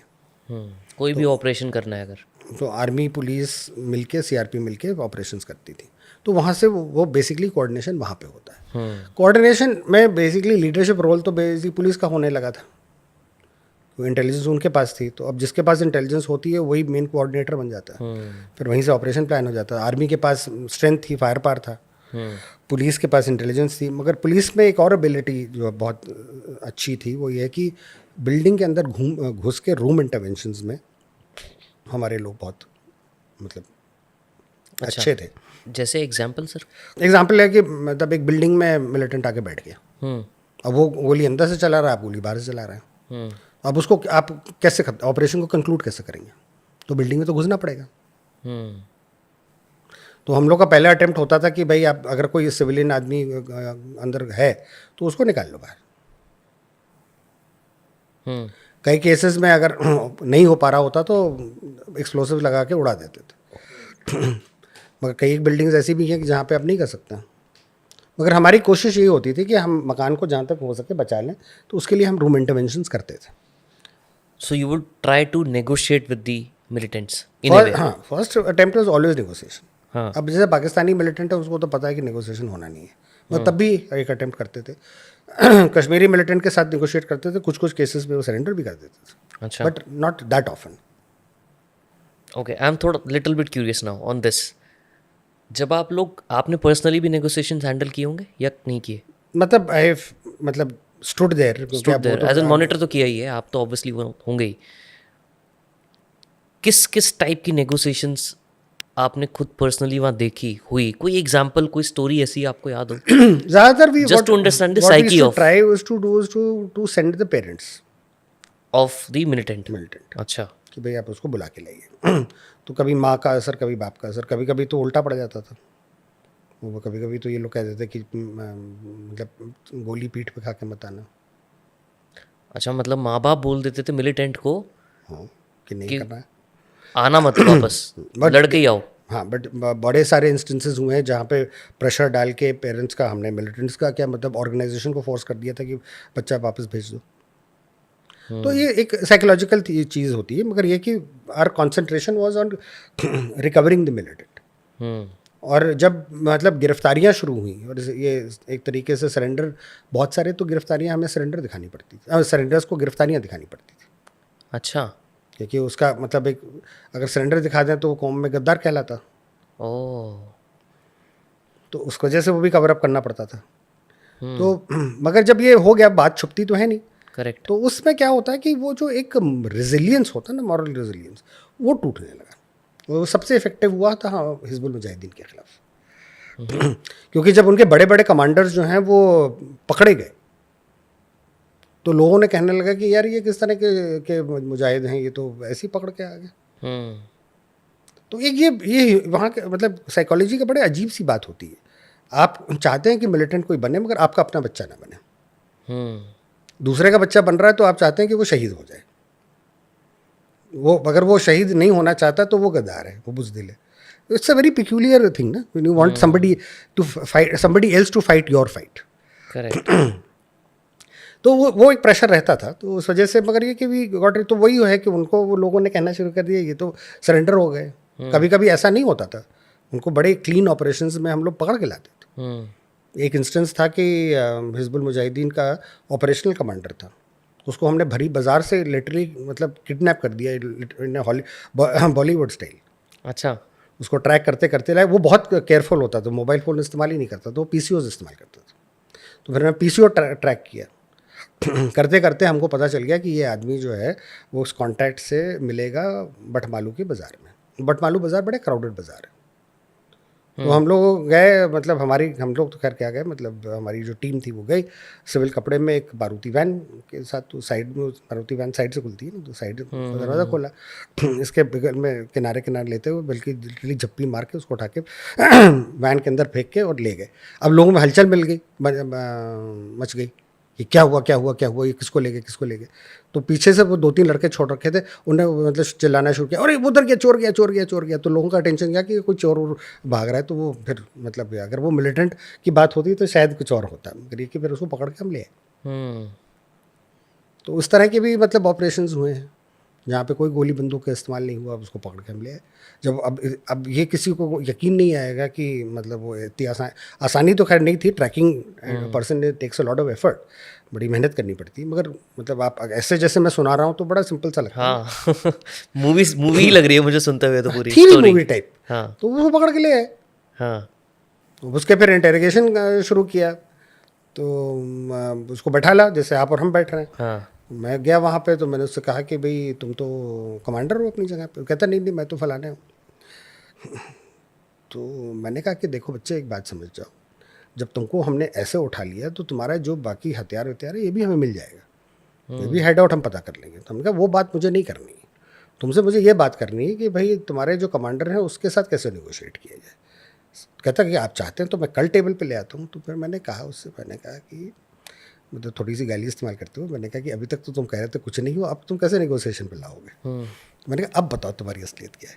तो फिर वो उसने फिर पूरी कहानी बताई अपनी कि मैं POK में सैयद सलाउद्दीन का ड्राइवर हुआ करता था, उसके साथ था। फिर उसने मुझे भेजा यहाँ वापस कि आप जाके वहाँ पे हिजबुल मुजाहिदीन की कमांड संभालें। तो फिर कहानी निकल के आई, फिर उसका हेड आउट भी मिल गया। पर दैट इज़, हथियार पकड़ना is not a very big thing. उससे कौन सी बड़ी बात है। लोग मतलब पोज करते हैं, फोटोग्राफ खींचते हैं, करते हैं, that is not the big thing. Big thing is कि आप उनके जो क्रिटिकल लीडर्स हैं, क्योंकि हर ऑर्गेनाइजेशन एक आदमी पे चलती है। तो जो हम लोगों ने वो अपना ऑर्बिट सिस्टम बनाया था उसमें हमने आइडेंटिफाई करके रखा था कि क्रिटिकल आदमी कौन है, हम उसको टारगेट करते थे। तो हमारे टारगेट्स भी कम हो गए। वैसे कहने के लिए 500 मिलिटेंट हैं, जब हमने टारगेट्स निकाले तो 40-50 थे। तो हमने उनको अपनी फोर्स को टारगेट कर रखा था। मैंने कहा ये 40-50 मुझे चाहिए। मैंने कहा जिस दिन ये 40-50 आ जाएंगे बाकी सब खुद ही बैठ जाएंगे। लीडर ही गया तो फिर करेंगे लीडर ही गया तो फिर आप बाकी क्या करना। मैंने कहा बाकी तो वैसे भी आप जब एक को पकड़ने जाओगे तो 2-3 तो साथ में आने ही आने। करेक्ट। तो बाकी तो मतलब ये कि फिर बाद में यू कैन मतलब लिटरली जैसे कहते हैं ना बटोरने की बात होती है, बटोर देंगे। And by 2008 we had effectively finished off the Hizbul Mujahideen by following the strategy. But sir आपको ऐसे उस टाइम पे जेन्युइनली पूछ रहा हूँ मैं, उस टाइम पे बहुत थ्रिलिंग लगता था या बहुत स्केरी लगता था? ये क्या फीलिंग होती थी आपकी? देखो गोली जब भी चलती है ना दिल एक दफ़े ज़रूर दहलता है। बट ये है कि उसके बाद the thrills comes in. But it was not a thrill of like they will show you in commando films and all that ना, कि बड़ा जो है वो है कि the thrill is actually in how you are able to, आप अपना दिमाग दूसरे के खिलाफ कैसे इस्तेमाल करके और उसको मतलब इंटेलेक्चुअली बीट करते हैं। जैसे कश्मीर के अंदर एक बहुत बड़ी प्रॉब्लम थी फ़िदाइन अटैक्स की। आए दिन देखो तो 2-3 आदमी किसी होटल में घुस गए और वहाँ से उन्हें किसी फोर्सेस पर अटैक किया। आप फिर मतलब उनको निकाल फ्लश आउट करने के चक्कर में फिर आप कर रहे हैं, वो कभी 24 घंटे, कभी 36 घंटे, कभी 48 घंटे का चल रहा है। पूरी दुनिया टेलीविज़न पे देख रही है कि भाई कश्मीर के मेन एरिया के अंदर, सिटी के अंदर ये इनकाउंटर चल रहा है, कर 2 लोग रहे हैं। ऐसा लग रहा है कि जैसे पूरा वहाँ पे हालात ख़राब हो गए। तो हमने जब मतलब मैं भी एक्चुअली IG कश्मीर लगा था as a result of a fidayeen attack. Ghulam Nabi Azad chief minister थे, उनके रैली के ऊपर एक फ़िदाइन अटैक हुआ था जिसमें हमारे जो प्रीडिसेसर थे वो ज़ख्मी हो गए। तो जैसे ही वो ज़ख्मी हुए तो मुझको लगा दिया गया। जब हमने टेक ओवर किया तो हमने उनसे कहा कि साहब हमारी सबसे बड़ी प्रॉब्लम तो यही है कि हम अपने कैपिटल सिटी के अंदर आए दिन अगर इस तरह के इंसिडेंट्स हो गए तो 2 आदमी जो हैं वो एक ऐसा परसेप्शन क्रिएट कर रहे हैं कि पूरे कश्मीरी के चला गया। तो हमने कहा इसको बंद किया जाए। तो उसका हमने फिर नेटवर्क ट्रेस करना शुरू किया। तो उसका जो मेन आदमी था जो पूरी फैसिलिटेशन करता था पाकिस्तान से फ़िदाइन आने का और अटैक के टाइम तक टारगेट सेलेक्ट करने का, वो आदमी को हमने आइडेंटिफाई किया। तो फिर हमने जब उसकी साइकोलॉजिकल स्टडी करी तो हमको ये अंदाज़ा लगा कि ये आदमी लालची बहुत है। लालची बहुत है। अच्छा, मतलब पैसे।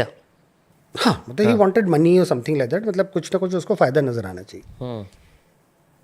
तो हमने क्या किया और कि ये आपने कैसे पता किया? साइकोलॉजिकल स्टडी, इंटरसेप्शंस उसकी कॉन्वर्जेशन से पता चल गया। अच्छा। जब वो बात करता तो मतलब ये स्टडी हुई कि भैया ये आदमी है कैसा, तो ये पता चला कि साहब ये लालची है। तो हमने एक टाटा सूमो के अंदर BSNL का बोर्ड लगाया, जो 4 बंदे उसके घर भेज दिए और उससे कहा कि अ, हम यहाँ पे टावर लगाने आए हैं। तो उसने कहा हमें क्या फ़ायदा होगा? तो उसने कहा कि भाई तुम एक नौकर रख सकते हो, तुम्हें एक जनरेटर सेट मिलेगा, उसमें तुम्हें डीजल चलाना होगा, उसका जगह ही किराया मिलेगा, तो उसको पैसे बड़े नज़र आने लगे। कहते पूछा कि पैसे कितने मिलेंगे? तो उसको बड़ी उसमें फ़ायदे नज़र आए। उनका कि साहब इसको कंक्लूड करने के लिए आपको हमारे साथ हमारे अफसर से मिलने आना पड़ेगा। तो वो बैठ गया। जब उसको ले आके कार्गो के अंदर खड़ा किया तो वो समझ गया कि मैं गया फंस। हम्म। तो उससे कहा कि साहब उसने कुछ नहीं बोला, उसने सिर्फ ये कहा कि आपने बिल्कुल सही आदमी को पकड़ा है, अब आप हमें ये बताइए कि मेरे लिए हुक्म क्या है। एंड उसके माध्यम से हम लोगों ने फिर पूरे फिदाइन नेटवर्क को ख़त्म कर दिया। आपने जो साइकोलॉजिकल स्टडी बोली, ये आप लोग कैसे करते थे?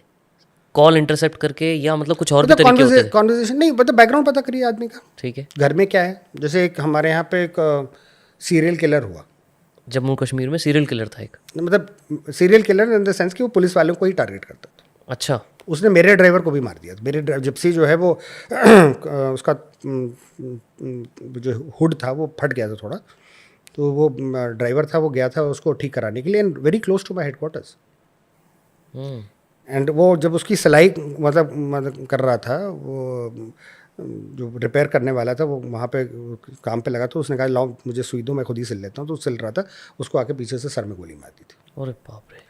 अब वो करते कराते उसको, मतलब हमने फिर पकड़ा, वही उसकी पूरी बैकग्राउंड को स्टडी करते करते करते करते करते। हम्म। तो अब ये था कि जो पहला रेड पड़ा वो गलत पड़ गया। तो मेरे पास जब आए तो मैंने कहा कि तुम तो गलत आदमी को उठा लाए हो। हम्म। मगर अब ये है कि वो अलर्ट हो गया होगा। करेक्ट। मैंने कहा अगर वो आदमी अलर्ट हो गया होगा तो अब ये घर आएगा नहीं। तो मैंने 2 लड़के छोड़े उसके घर के पीछे। मैंने कहा इसके पूरे फैमिली का लाइफ जो है वो स्टडी करो। करते करते हमको ये अंदाज़ा लगा कि ये आदमी जो है ये किसी न किसी टाइम पे अपने घर में पैसे देने के लिए आएगा ही आएगा, क्योंकि उसकी ये मजबूरी है। हम्म। क्योंकि वो काम क्या करता था, वो बेसिकली वहाँ पे जमा मस्जिद के एरिया में जो रेडियाँ लगती हैं ना, छाबड़ी जिसे कहते हैं वहाँ पे उसकी वसूली करता था वो, और कलेक्ट करके वो जो मार्केट के जो लोग रेंट आउट करते थे उनको देता था। तो फिर हम लोगों ने ये अंदाज़ा लगाया कि ये टाइमिंग कौन सी होगी। तो हमने कहा कि आएगा सुबह सुबह की आवर्स में। वो कैसे अंदाज़ा लगाया? कि और कौन सा टाइम है जब बाकी मतलब सुबह का जो टाइम होता है ना सोने के टाइम, मतलब 4-5 बजे? 4-5 बजे 6 बजे, मतलब वहाँ पर क्योंकि ठंड होती है तो वो थोड़ा सा मतलब और लेट लोग उठते हैं, तो उसी टाइम पे ही जो है आदमी मतलब सबसे कम अलर्ट होता है। हम्म। रात तक तो देर से अलर्ट होता है। लेट नाइट मूवमेंट आप करेंगे तो डिटेक्ट हो जाएगा। अर्ली मॉर्निंग मूवमेंट है कि कुछ कुछ मूवमेंट होती है, मगर आदमी जो है बहुत ऑब्जर्वेंट नहीं होता है, नींद से उठता है। तो हमने कहा कि ये उस टाइम पे आएगा, वो तो नज़र रखी थी और वो आया। हम्म। एक दिन नज़र रखी, 2 दिन, अगर मैंने कहा कि किसी उसको 1 2 3 4 दिन में आना ही आना है। बट पेशेंस तो रखनी पड़ती है इतनी ज़्यादा? मतलब आपको नहीं पता ना एंडलेसली कि वो कौन सा दिन आएगा, ये तो बस आपकी इंट्यूशन है और होप है। और वो आया, पकड़ ली। हम्म। तो ये चीज़ें हैं, मतलब it is a part of the work. मतलब योर इंटेलिजेंस है, ऑपरेशनल इंटेलिजेंस निकालना है, वो तो बेसिकली आप इंसानों की दुनिया में है ना। बट सर मुझे ये पूछना है कि उन्होंने आपके ड्राइवर को क्यों अटैक किया? मतलब what were they gaining out of it? It was random, कोई भी पुलिस वाला मिल जाए। उन्हें तो हमारी लेडी पुलिस जो थी उनके ऊपर भी अटैक कर दिया। अच्छा। हमारी लेडी कांस्टेबल जो है वो मारी गई। अच्छा, मतलब ऐसा कुछ नहीं था कि स्पेसिफिक रीज़न था? Anybody in uniform, they would. Police का हो, सीआरपी का हो, जो पेट्रोलिंग कर रहा है कहीं पोस्ट पे खड़ा हुआ है, वो आके स्नीक अटैक पीछे से आके। और सबसे मज़े की बात है कि वो आता था साइकिल पे, गोली मार के और साइकिल पे चला जाता, अब शक ही नहीं होता। और साइकिल छोड़ के दुकान पे वो जाके बैठ जाता था। कितने लोग मारे होंगे उसने? I think he had killed almost 15 people. और उसके थ्रू फिर आपने एंड ही वाज बाकी only 17 years old. 17 year old, that's it, और 15 लोगों को मार चुका है वो। बहुत ही इस लेवल का मैनिपुलेशन है मतलब वहाँ पे। अब 17 साल के लड़के को तो आप कानून अडल्ट भी नहीं मानती है, correct, but he can do adult crimes. Right, 17 he years old, was already doing. already doing adult crimes. So it's also one of the big problems of law कि आप कट ऑफ कहाँ पे करेंगे. How do you define the age कि कौन बंदा किस काम के लिए कैपेबल है? मगर ये कि 15 साल का, 16 साल का, 17 साल का, 18, even up to age of 20, 21 आप बच्चों को, मतलब लड़कों को बहुत आसानी से बरगला सकते हैं. बट सर ऐसे लोग सोसाइटी में जाके वापस करेंगे भी क्या? वो एक बहुत बड़ा डिलेमा है.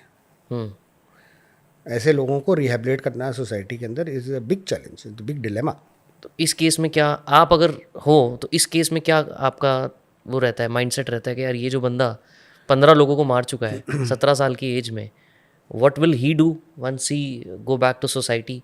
बिकॉज ट्रायल के अकॉर्डिंगली तो वो चाइल्ड है। तो आप What we tried to do and what we managed to do in this particular case also was कि that उसको हमने फिर पढ़ाया भी, अच्छा, और अपनी जेल सेंटेंस काटने के बाद वो कहीं अच्छी जगह पे काम भी करता है. बट ये नहीं कि हमने उसको अनड्यू फेवर किया, वह तो ये कि हमने ये रियलाइज़ किया कि इसको अगर हम एडुकेट नहीं करेंगे हाँ, और उसको अगर हम एम्पावर नहीं करेंगे तो you will be a problem society. फिर वो रिसाइकिल हो जाएगा, करेक्ट, क्योंकि उसको और कोई रास्ता मिलेगा नहीं. मुझको याद है कि अब जैसे जैसे मैंने आपको कहा ना, सोसाइटी के अंदर जो कॉन्ट्रडिक्शंस होती हैं, मैं वहाँ गया हुआ था एक कॉलेज स्टूडेंट्स के साथ इंटरेक्शन के लिए ऑन टेलीविज़न, दूरदर्शन उन्होंने बुलाया था. तो 10-12 लड़के लड़कियां जो हैं कश्मीर यूनिवर्सिटी के आए हुए थे. तो वो फिर वही आज़ादी की बातें और उस टाइप की बातें जो बच्चे करते हैं, शौक़ होता है बच्चों का एंटी एस्टेब्लिशमेंट बात करने का, उन्हें रेबल बनना। तो मैंने ऐसे ही करते करते एक लड़की से पूछा, मैंने कहा कि ये आप मिलिटेंट की बड़ी सपोर्ट कर रहे हैं, आप मिलिटेंट से शादी करोगी? कहती नहीं. तो मैंने कहा कि आप मिलिटेंट से शादी करने को तैयार नहीं हो, मगर उनकी हिमायत बड़ी आपको है. मतलब वो मरेगा आपके कॉज के लिए, मगर आप नहीं उसके साथ नहीं देने को तैयार है. तो मतलब उस बात करने के बाद मतलब ये हुआ कि उस पूरे इंटरेक्शन में उस आज़ादी और ये सब चीज़ों की किसी ने बात नहीं करी. Then they talked about other things, but this they didn't talk about. I am thinking कि सिर्फ एक लाइन ने पूरा का पूरा सिचुएशन कैसे चेंज कर दिया. जो आपने क्वेश्चन पूछा, देखिए, you are an administrator. हाँ, You are much older than them. You Right. are much better educated than them. You are much better trained than them. And one part of it is कि as an administrator you have to show patience. As a leader, आप भी कोई team चलाते होंगे, आपको भी patience दिखानी, क्योंकि इंसान है, मतलब उससे गलती भी होगी, एक मोमेंट पे उससे बेवकूफ़ी भी होगी. वही आदमी जो है अगर उसी मोमेंट को अगर किसी और सिचुएशन में होगा, वो बेवकूफ़ी नहीं करेगा. तो ये बड़ी सिचुएशनल चीज़ें होती हैं. इमोशन का जो है वो कॉन्टेक्सचुअल होता है. घर के क्या हालात हैं, प्रेजेंट हालात क्या हैं, वो लास्ट मोमेंट पे उसके साथ क्या हुआ है, सब बहुत सारी ओकेजन्स बनते हैं इस चीज़ों को. मतलब एक साइकोलॉजी बनने में, एक मोमेंट की साइकोलॉजी बनने में. आप और हम बात कर रहे हैं, जब हम लोग ने कॉन्वर्सेशन शुरू की थी, आपको भी नहीं पता था, मुझे भी नहीं पता था ये कॉन्वर्सेशन किस डायरेक्शन में जाएगी. बिल्कुल. ठीक है ना. तो आप कैसे प्रेडिक्ट कर सकते हैं कि इंसान में, अगर आपने कोई टेढ़ा या बेहुदा से सवाल पूछ लिया होता, हो सकता है मैं गुस्सा हो जाता. मुझे अभी भी डर लग रहा है. तो that is what the whole game is about. That is what policing is about. हाँ, and ultimately what is policing? It is management of people. Right. तो हम पुलिस में कोई आप तो बिल्डिंगें तो बना नहीं रहे हैं, पुल तो बना नहीं रहे हैं, रॉकेट्स तो बना नहीं रहे हैं, आप तो लोगों से डील कर रहे हैं. तो वही आपको पता, वो टोटल गेम तो साइकोलॉजी की है ना, understanding people, individuals as well as mass psychology. हर एक कम्युनिटी की अपनी एक कलेक्टिव साइकोलॉजी होती है. जो ये पूरी साइकोलॉजी है, मूवीज़ और सिनेमा का क्या रोल आ रहा है इसमें, स्पेशली अगर मैं कश्मीर के कॉन्टेक्स्ट में बात मैंने आपको एक इंस्टेंस दिया ना, उमर मुख्तार वाली फिल्म जो थी लायन ऑफ द डेजर्ट, वो इमोशन वहाँ पे पेंट अप था, सर्कमस्टांसेस ये थे. आपने जो अचीव किया था 78 में by making Sheikh Abdullah chief minister, और एक तरीके से एक मतलब रिकन्सिलिएशन की तरफ आप जा रहे थे, फिर आपने उसको बिगाड़ दिया 84 में फारूक को डिसमिस करके। करेक्ट। तो वो एक एंगर तो लोगों में था ही, पेंटअप था, उस फिल्म से वो इमोशन इग्नाइट हो गया, उन्होंने नारे लगाने शुरू कर दिया। तो होता ही, सिनेमा का रोल तो उस तरह से पड़ता ही है। बट जो आजकल कश्मीर को दिखाया जाता है मूवीज़ में, जिस तरीके से देखिए कश्मीर की कहानी जो है वो मतलब आई वुड से कि दैट एंटरटेनमेंट वैल्यू क्या है, उसकी प्रोपेगेंडा वैल्यू ज़्यादा है। हम्म, अगर वो कश्मीर के ऊपर कोई पॉजिटिव फिल्म्स बने, हम्म, जो स्टोरी जो टच करे कश्मीरी साइकी की, जिससे वो आइडेंटिफाई कर सके। अब जैसे आप कश्मीर में कोई सिनेमा हॉल में जाइए तो आपको अटेंडेंस नहीं मिलेगी, अटेंडेंस नहीं मिलेगी। ओके। बहुत कम लोग जाएंगे देखने के लिए। अच्छा, मगर लोग नहीं जाते एक फिल्म थी लैला मजनू, वो बहुत चली। उसकी वजह थी, उसकी वजह ये थी कि वो फिल्म की शूटिंग हुई थी कश्मीर में। तो किसी ने अपना मोहल्ला देखा तो सीटी बजाने लगा, किसी ने डल लेक देखा तो वो तालियां बजाने लगे। तो वो एक कनेक्टिविटी आ गई, मतलब उस फिल्म को देख के कश्मीरी को अपनापन महसूस हुआ, क्योंकि उनके यहाँ शूटिंग हुई थी। अब ऐसे बहुत सारी फिल्म जो हैं वो शूट हुई हैं कश्मीर में। आज तो it's become a very important site, बहुत सारे लोग जाते हैं वहाँ फिल्म की शूटिंग करने के लिए। आज कश्मीर के लड़के जो हैं वो बहुत सारी सिनेमा में आने लगे हैं, मॉडलिंग में आने लगे हैं, टीवी सीरीज़ में आने लगे हैं, क्योंकि कश्मीरी यूथ को ये एक बड़ा शौक़ रहता है कि वो पर्दे पे आए।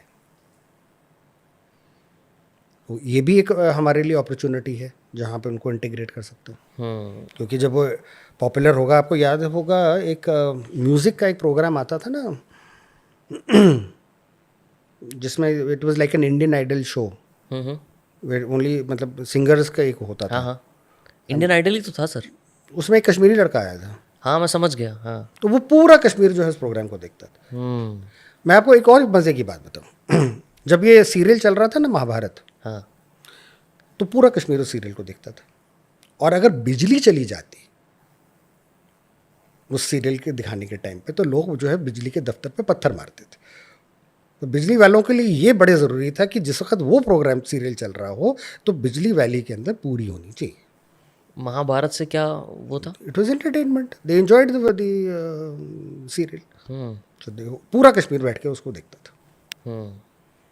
तो मतलब ये है सिनेमा का इम्पैक्ट। मतलब आपको इंस्टेंसेस रियल लाइफ दे रहा हूँ। तो एक नेगेटिव भी रहा, it's a very good film, but in Kashmir context, क्योंकि वहाँ पर एक अलग सिचुएशन थी तो उसका रिएक्शन अलग हो गया। मगर एक टाइम पर महाभारत सीरियल जब चलती थी तो उसको भी लोग बैठ के देखते थे। अब मैंने आपको इंस्टेंस लैला मजनू का दिया कि वो वही डल को देख के और अपने मोहल्ले को देख के ताली बजाते लगे। तो वो आप that is when I talk about emotional linkages.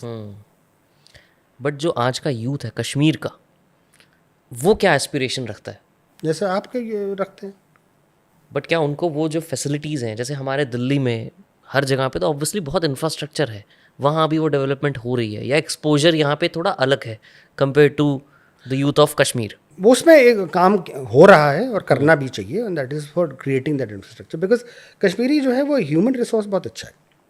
क्योंकि जहाँ पे मैंने आपसे बात करी ना सिविलाइजेशनल स्ट्रेंथ की, जैसे कश्मीर के अंदर एजुकेशन पे एम्फेसिस बहुत है, और वो शुरू से ही रहा है। और वो शुरू से रहा है। And that is not because they were became Muslim, it is because they have got a Buddhist and a Hindu past. क्योंकि जहाँ से आपके हिंदुज़म के सबसे बड़ी चीज़ें निकल के आई हैं, वो लोग जो हैं वो उसको छोड़ेंगे नहीं ना। अब जैसे औरतें वहाँ की, वो भी बहुत पढ़ी लिखी हैं। ये तो मतलब बुरखा और हिजाब जो है वो तो अभी ज़बरदस्ती का खेल है। वो कश्मीरी औरतें जो हैं वो काफ़ी इमेंसिपेटेड है। राइट। बट उनकी एस्पिरेशन में आपको कुछ अलग दिखता है जब आप वहाँ थे? देखिए देन वर्सेस नाउ की अगर बात करूँ तो नहीं, even then used to have it. देखिए 2010 के एजुटेशन के बाद मुझे याद है कि हम लोगों ने एक अटेम्प्ट की कि हम यूथ के साथ इंगेज करें। ओके। तो हमने शुरू किया बारामूला से। मैं वहाँ का क्योंकि एसपी भी रह चुका था, तो मुझे एक वो मतलब एक पर्सनल कनेक्ट भी था वहाँ पे लोगों के साथ। तो मुझे किसी ने एडवाइस किया कि आप वहाँ पे एसपी रह चुके हैं और बड़े टर्बुलेंट टाइम पे रह चुके हैं, तो इसलिए आप वहाँ के लोगों को अच्छी तरह समझते हैं, आप वहीं से शुरू करें। हमने वहाँ पे ओल्ड टाउन बारामूला में, जहाँ पे और Baramulla was one of the troublesome towns, old town.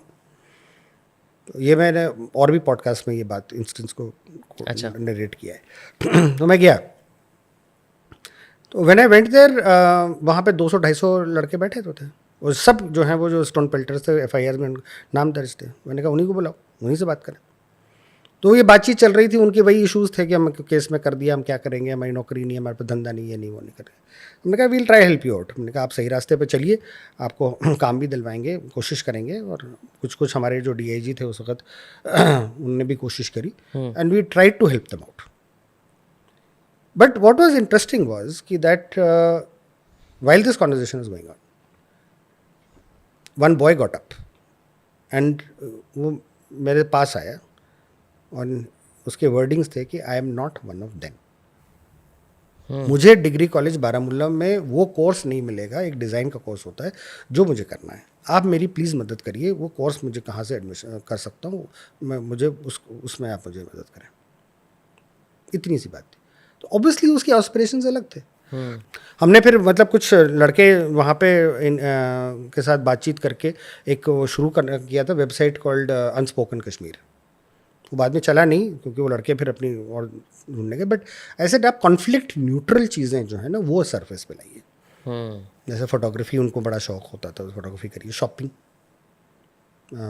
अलग अलग चीज़ों के बारे में जानकारी दें, हैंडीक्राफ्ट। मैंने कहा you create an website on that unspoken Kashmir. मैंने कहा कि यहाँ पे सब चिल्लाते रहते हैं ना मिलिटेंसी, ये भी तो एक नैरेटिव है। तो आई रिमेंबर कि उन लड़कों से जब मेरी पहली मुलाकात हुई थी, मैंने उनसे पूछा था, उनने भी यही कहा, sir we are not like them. तो मैंने कहा what do you mean by them? Sir ये जो पत्थर उत्तर फेंकते हैं ना, ये ट्रबल क्रिएटिव, हम लोग वैसे नहीं है। हम लोग चाहते हैं कि हमारा फ्यूचर जो अच्छा हो, हम कुछ करें जाके ज़िंदगी में। तो जो मैं पहले भी आपसे कह रहा था ना कि bulk of the population is by and large law abiding and their aspirations are also like that. Unfortunately क्या होता है कि दैट जिनको मौका मिलता है वो निकल जाता है, तो जो रह जाता है वो उसके पास ऑलरेडी एक प्रॉब्लम होती है, is got an aspirational deficit in any case. तो फ्रस्ट्रेशन पाइल अप होती रहती है, तो फिर उसको मतलब बरगलाना को कहाँ यूज़ करेगा वो। हाँ, तो उसको बरगलाना आसान काम हो जाता है। करेक्ट। लास्ट आपसे पूछूंगा सर, एक मेजर चीज़ जो मुझे समझनी है, जो मैं खुद पर्सनली जानना चाहता हूँ, विच इज़ आर्टिकल 370, जिसके बारे में हम अभी बात कर नहीं पाए। थोड़ा सा मुझे उसके बारे में बताओ कि वो क्या है, क्या इफेक्ट हुआ है उसका इस टाइम पे कश्मीर में। आपको मैंने बताया था कि आर्टिकल 370 क्यों लाया गया इंडियन कॉन्स्टिट्यूशन में 1956 में। मतलब हम 35A की तो बात हमने थोड़ी सी की थी। अच्छा, ओके। हाँ, 370 की बात 370 we have not spoken about. You see when India के का जब मतलब हमने कश्मीर का एक्सेशन कर लिया, तो ऑब्वियसली पाकिस्तान से भी प्रेशर था and there was international pressure. तो इंटरनेशनल प्रेशर जो है वो ये था कि ये डिस्प्यूटेड एरिया है, और हमको ये अवॉइड करना था कि इंटरनेशनल प्रेशर में इंटरनेशनल फोर्सेस जो हैं वो कश्मीर में ना घुस जाए, विच बेसिकली मेंट कि American and British forces under the garb of the UN. तो हम लोगों ने एक वो कॉन्स्टिट्यूशनल अरेंजमेंट किया था जहाँ पे हमने एक कश्मीर कमेटी बनाई थी, and that Kashmir committee under Gopal Swami Ayyangar, who at one time had remained Prime Minister of the Kashmir state also, he created the constitution, जिसकी पहली लाइन है कि Jammu and Kashmir is an integral part of India. So that constitution was basically created for satisfying this pressure of the Western world. Right, especially UN. UN means today also United States. Correct. तो basically you did it because आपके पास उस वक्त withstand करने के लिए आपके पास कोई opportunity थी नहीं, मतलब आपके पास स्ट्रेंथ नहीं थी, आप क्या करते, तो आपने उसको रेजिस्ट किया, तो आपने ये प्रोविजन क्रिएट कर दिया, कॉन्स्टिट्यूशन क्रिएट कर दिया, और इंडियन कॉन्स्टिट्यूशन में आर्टिकल 370 आपने किया था for applicability of Jammu and Kashmir. What exactly is article 370? Basically that we recognise their constitution. Okay. And then, of course, in 56 by presidential order, we brought in Article 35A that the laws of the Maharaja that existed before 48 would apply to the state of Jammu and Kashmir.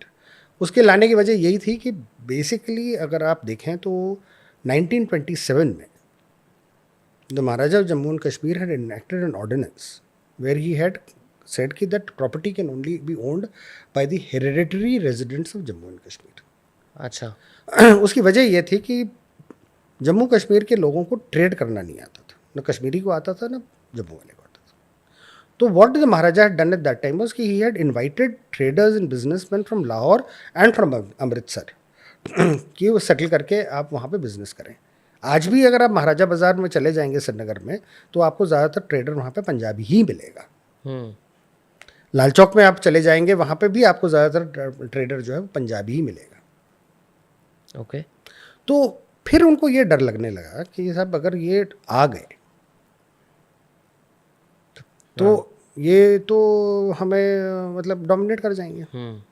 तो उधर से पंजाब से pressure था Jammu reason में, इधर पंजाब से pressure था Kashmir reason में। तो अब वो जब आएंगे वहाँ से तो they will obviously dominate the real estate also, real estate business as well as government offices. Correct. तो उसके लिए आर्टिकल 370 लाया गया। नहीं, उसके लिए 27 में ऑर्डिनेंस लाया महाराजा ने, जो फिर बाद में 35A के थ्रू दोबारा इम्प्लीमेंट कराया गया। जिसके थ्रू ये था कि अगर आप रेजिडेंट हो वहाँ के हेरिडेटरी तो ये आप ओन कर प्रॉपर्टी सकते ओन हो। कर सकते हो। अच्छा। अब वो 371 के तहत और भी स्टेट्स में है, उत्तराखंड में भी है, सिक्किम में भी है, नॉर्थ ईस्ट में आसाम को छोड़ के बाकी सब स्टेट्स में है। बट उससे नुकसान क्या हो रहा था वहाँ पे, या नहीं हो रहा था कुछ नुकसान? नहीं, maharaja brought it for give you for the reasons for why ना, बिकॉज ही वाज फियरिंग कि दैट पंजाबी डोमिनेशन हो जाएगा ना, जो what is now Pakistani Punjab या even the state Punjab in India, वो लोग ज़्यादा पढ़े लिखे लोग थे ना, उनके यहाँ इंफ्रास्ट्रक्चर ज़्यादा था, क्योंकि अंग्रेज़ों ने मतलब अपनी वो कॉलेजेस वॉलेजेस बनाए रखे थे। अभी उस ज़माने में कश्मीरी तो ज़्यादातर या तो लाहौर पढ़ने जाता था, अलीगढ़ पढ़ने जाता था। तो वो लोग आके फिर वो मतलब उनके पॉपुलेशन बेस बहुत बड़ा था, तो वहाँ पे पढ़े लिखे लोग भी ज़्यादा थे। यहाँ पे ये दिक्कत थी कि यहाँ पे लोग थे नहीं उतने पढ़े लिखे, ना वो बिजनेस जानते थे, तो इकोनॉमिकली भी वो डोमिनेट करते, फिर गवर्नमेंट पोजीशंस में भी डोमिनेट करते, फिर वो कॉलेजेस में भी डोमिनेट करते। तो to put a stop to that Maharaja brought in that ordinance, उसी का कंटिन्यूएशन जो है वो 35 में लाया गया था। Okay. So this is the background of 370 Constitution of Jammu and Kashmir and 35A. There was a political reason and the diplomatic reason why we had to create it. And जो मैंने आपको पहले भी बताया था कि over a period of time it got diluted. I explained in the beginning how it got diluted. Correct.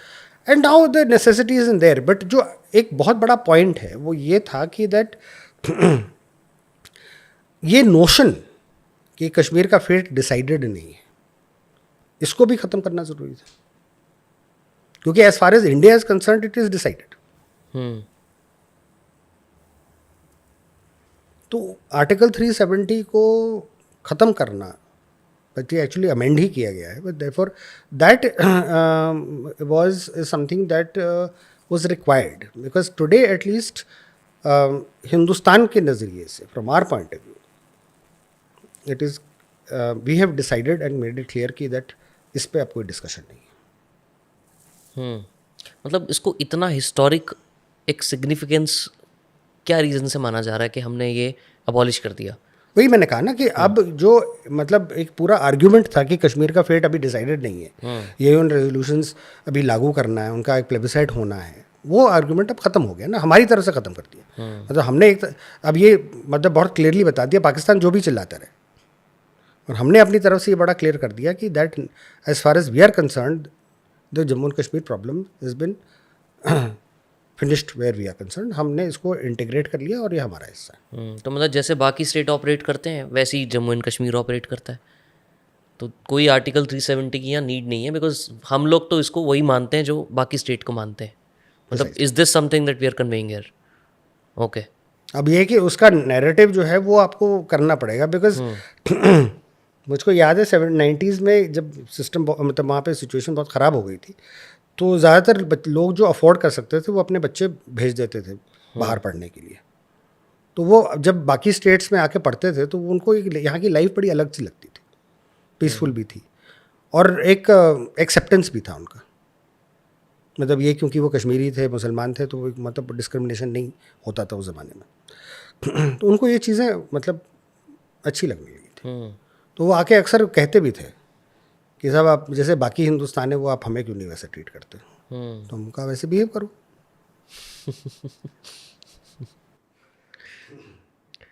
तो अभी क्या सिचुएशन लगती है आपको फिलहाल कश्मीर में? सिचुएशन इज ओके, इट्स ठीक है, मतलब ये कि देयर मतलब when you started out till now?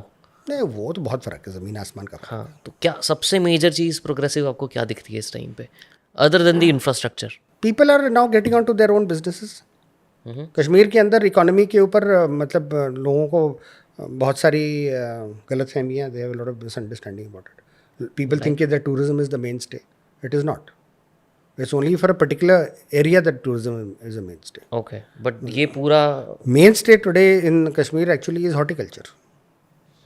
वो तो is not affected by law and order. पेड़ तो फल तब भी उगाएगा, करेक्ट। वो कलेक्ट होगा, वो ट्रांसपोर्ट होगा, तो that part of the economy continues. Agriculture is also important. Handicraft, as you said, in fact one of the biggest things that got a boost during militancy, जो बढ़ा मिलिटेंसी के दौरान, वो हैंडीक्राफ्ट था।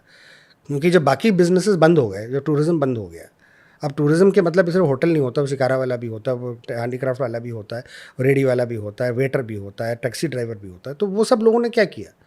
अब यहाँ पे जो मैं बात कह रहा था ह्यूमन कैपिटल की, Kashmiri is a very talented person. And ऐसा कोई मटेरियल नहीं है जिसमें कश्मीरी काम नहीं कर लेता। वो लकड़ी पे भी काम करेगा, मेटल पे भी करेगा, कॉपर पे भी काम करेगा, सिल्वर पे भी काम करेगा, लोहे पे भी काम करेगा, कपड़े पे भी काम करेगा, ऊन पे भी काम करेगा। उसकी कढ़ाई जो है अलग किस्म की होती है। शॉल्स तो आप पता ही हैं, पश्मीना शॉल, और उनके जामावार जो हैं, जामावार शॉल तो इतना मशहूर था कि नेपोलियंस वाइफ एम्प्रेस जोसेफिन ने उसको यूरोप में पॉपुलर किया। बल्कि आपको सबसे अच्छे जामावार जो हैं वो यूरोप में मिलेंगे, एक्सपोर्ट होते हैं। वो एक्सपोर्ट उस ज़माने में होते थे। उसके मतलब वो in fact americans are crazy about pashmina shawl. Precisely, so that is how, मतलब what the handicraft was there. And as I said कि पेपर मैशी का काम जो ईरान से इन लोगों ने सीखा, तो वो बड़ा इम्पोर्टेंट वो वहाँ पे ये हुआ। अब ये एक बड़ा साइलेंट सा ये डेवलपमेंट हो गया। तो जब सिचुएशन बनने लगी तो there was a lot of handicraft to export. But sir, जो डेवलपमेंट हो रही है इस टाइम पे, उससे कुछ वैली की एक नेचुरल ब्यूटी में कुछ आपको नेगेटिव इम्पैक्ट होता दिखता है? मैं वो क्यों पूछ हुआ रहा है, हूँ? वो हुआ है, नो डाउट। वो तो पूरे हिंदुस्तान में हुआ है। Uncontrolled urbanisation and uncontrolled development, मतलब कंस्ट्रक्शन जो है वो वहाँ पे भी हुआ। अब जैसे सोनमर्ग की वैली थी, बहुत ही खूबसूरत वैली थी, एक बड़ा सा, मतलब गुलमर्ग जैसा तो नहीं था, मगर ये कि बहुत खूबसूरत वैली, वहाँ सब होटल बन गए। तो अब मैं तो अक्सर पोस्टेड एज IG था, जब भी जाता था तो मैं ज़रूर सोनमर्ग के वहाँ पे हेड्स बने थे 2-4, वहाँ रुकता था। एंड दैट वैली अच्छी, मतलब खूबसूरत सी जगह थी। आज तो मतलब पहचान में नहीं आता। पूरा कमर्शियल लगता है। डल भी है, डल इज़ ऑल्सो गेटिंग पॉइजनड, उसमें वीड्स बहुत आ गई हैं। इनफैक्ट कल परसों की न्यूज़ है, गंदेरबाल में गांदरबल का इंसिडेंट, यस, वहाँ पे भी the high bacterial level has been found, but largely because of pollution. Correct. वो हम गांदरबल की क्यों फिक्र करें? आप अपना यमुना तो देख लो। नहीं, हम बात क्योंकि कश्मीर की कर रहे थे अभी। नहीं, that is happened, there is no doubt about it. Uncontrolled construction Gulmarg में भी, पहलगाम में भी, उसकी ब्यूटी थी वो खत्म की। उसके मतलब आई थिंक हमारी ग्रोइंग पॉपुलेशन है, और हाल फिलहाल में क्या हुआ कि हमारी ग्रोइंग पॉपुलेशन के पास पैसे भी आ गए, वो घूमना भी चाहती है। अब जो 1948 में के पहले अंग्रेज़ ने 4 मतलब टूरिस्ट स्पॉट्स बनाए थे, गुलमर्ग बनाया था, पहलगाम बनाया था अपने मज़े के लिए।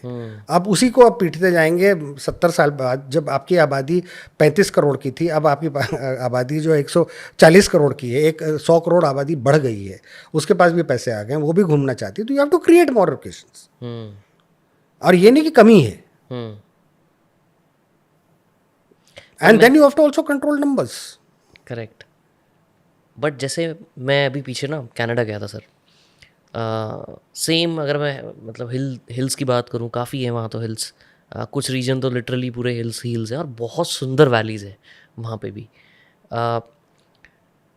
कुछ चीज़ें जो मैंने फाउंड की ना वहाँ पे, कि वहाँ पे जब कुछ कंस्ट्रक्शन होती है ना, मे बी पॉपुलेशन का भी एक बहुत बड़ा फैक्टर है कि कनाडा का एरिया बहुत बड़ा है, पॉपुलेशन बहुत कम है।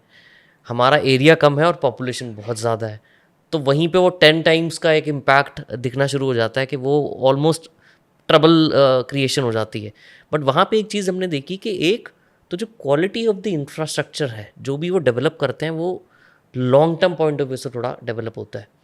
सेकंड, अगर कुछ डेवलप हो रहा है तो कुछ नेगेटिव इम्पैक्ट नहीं क्रिएट करता। जैसे हिमाचल में हमने देखा, शिमला में, शिमला में पीछे जब मानसून कुछ ज़्यादा एक्सेसिव आ गया था तो पूरी की पूरी वैलीज़, पूरे के पूरे एरिया ढह गए थे लिटरली।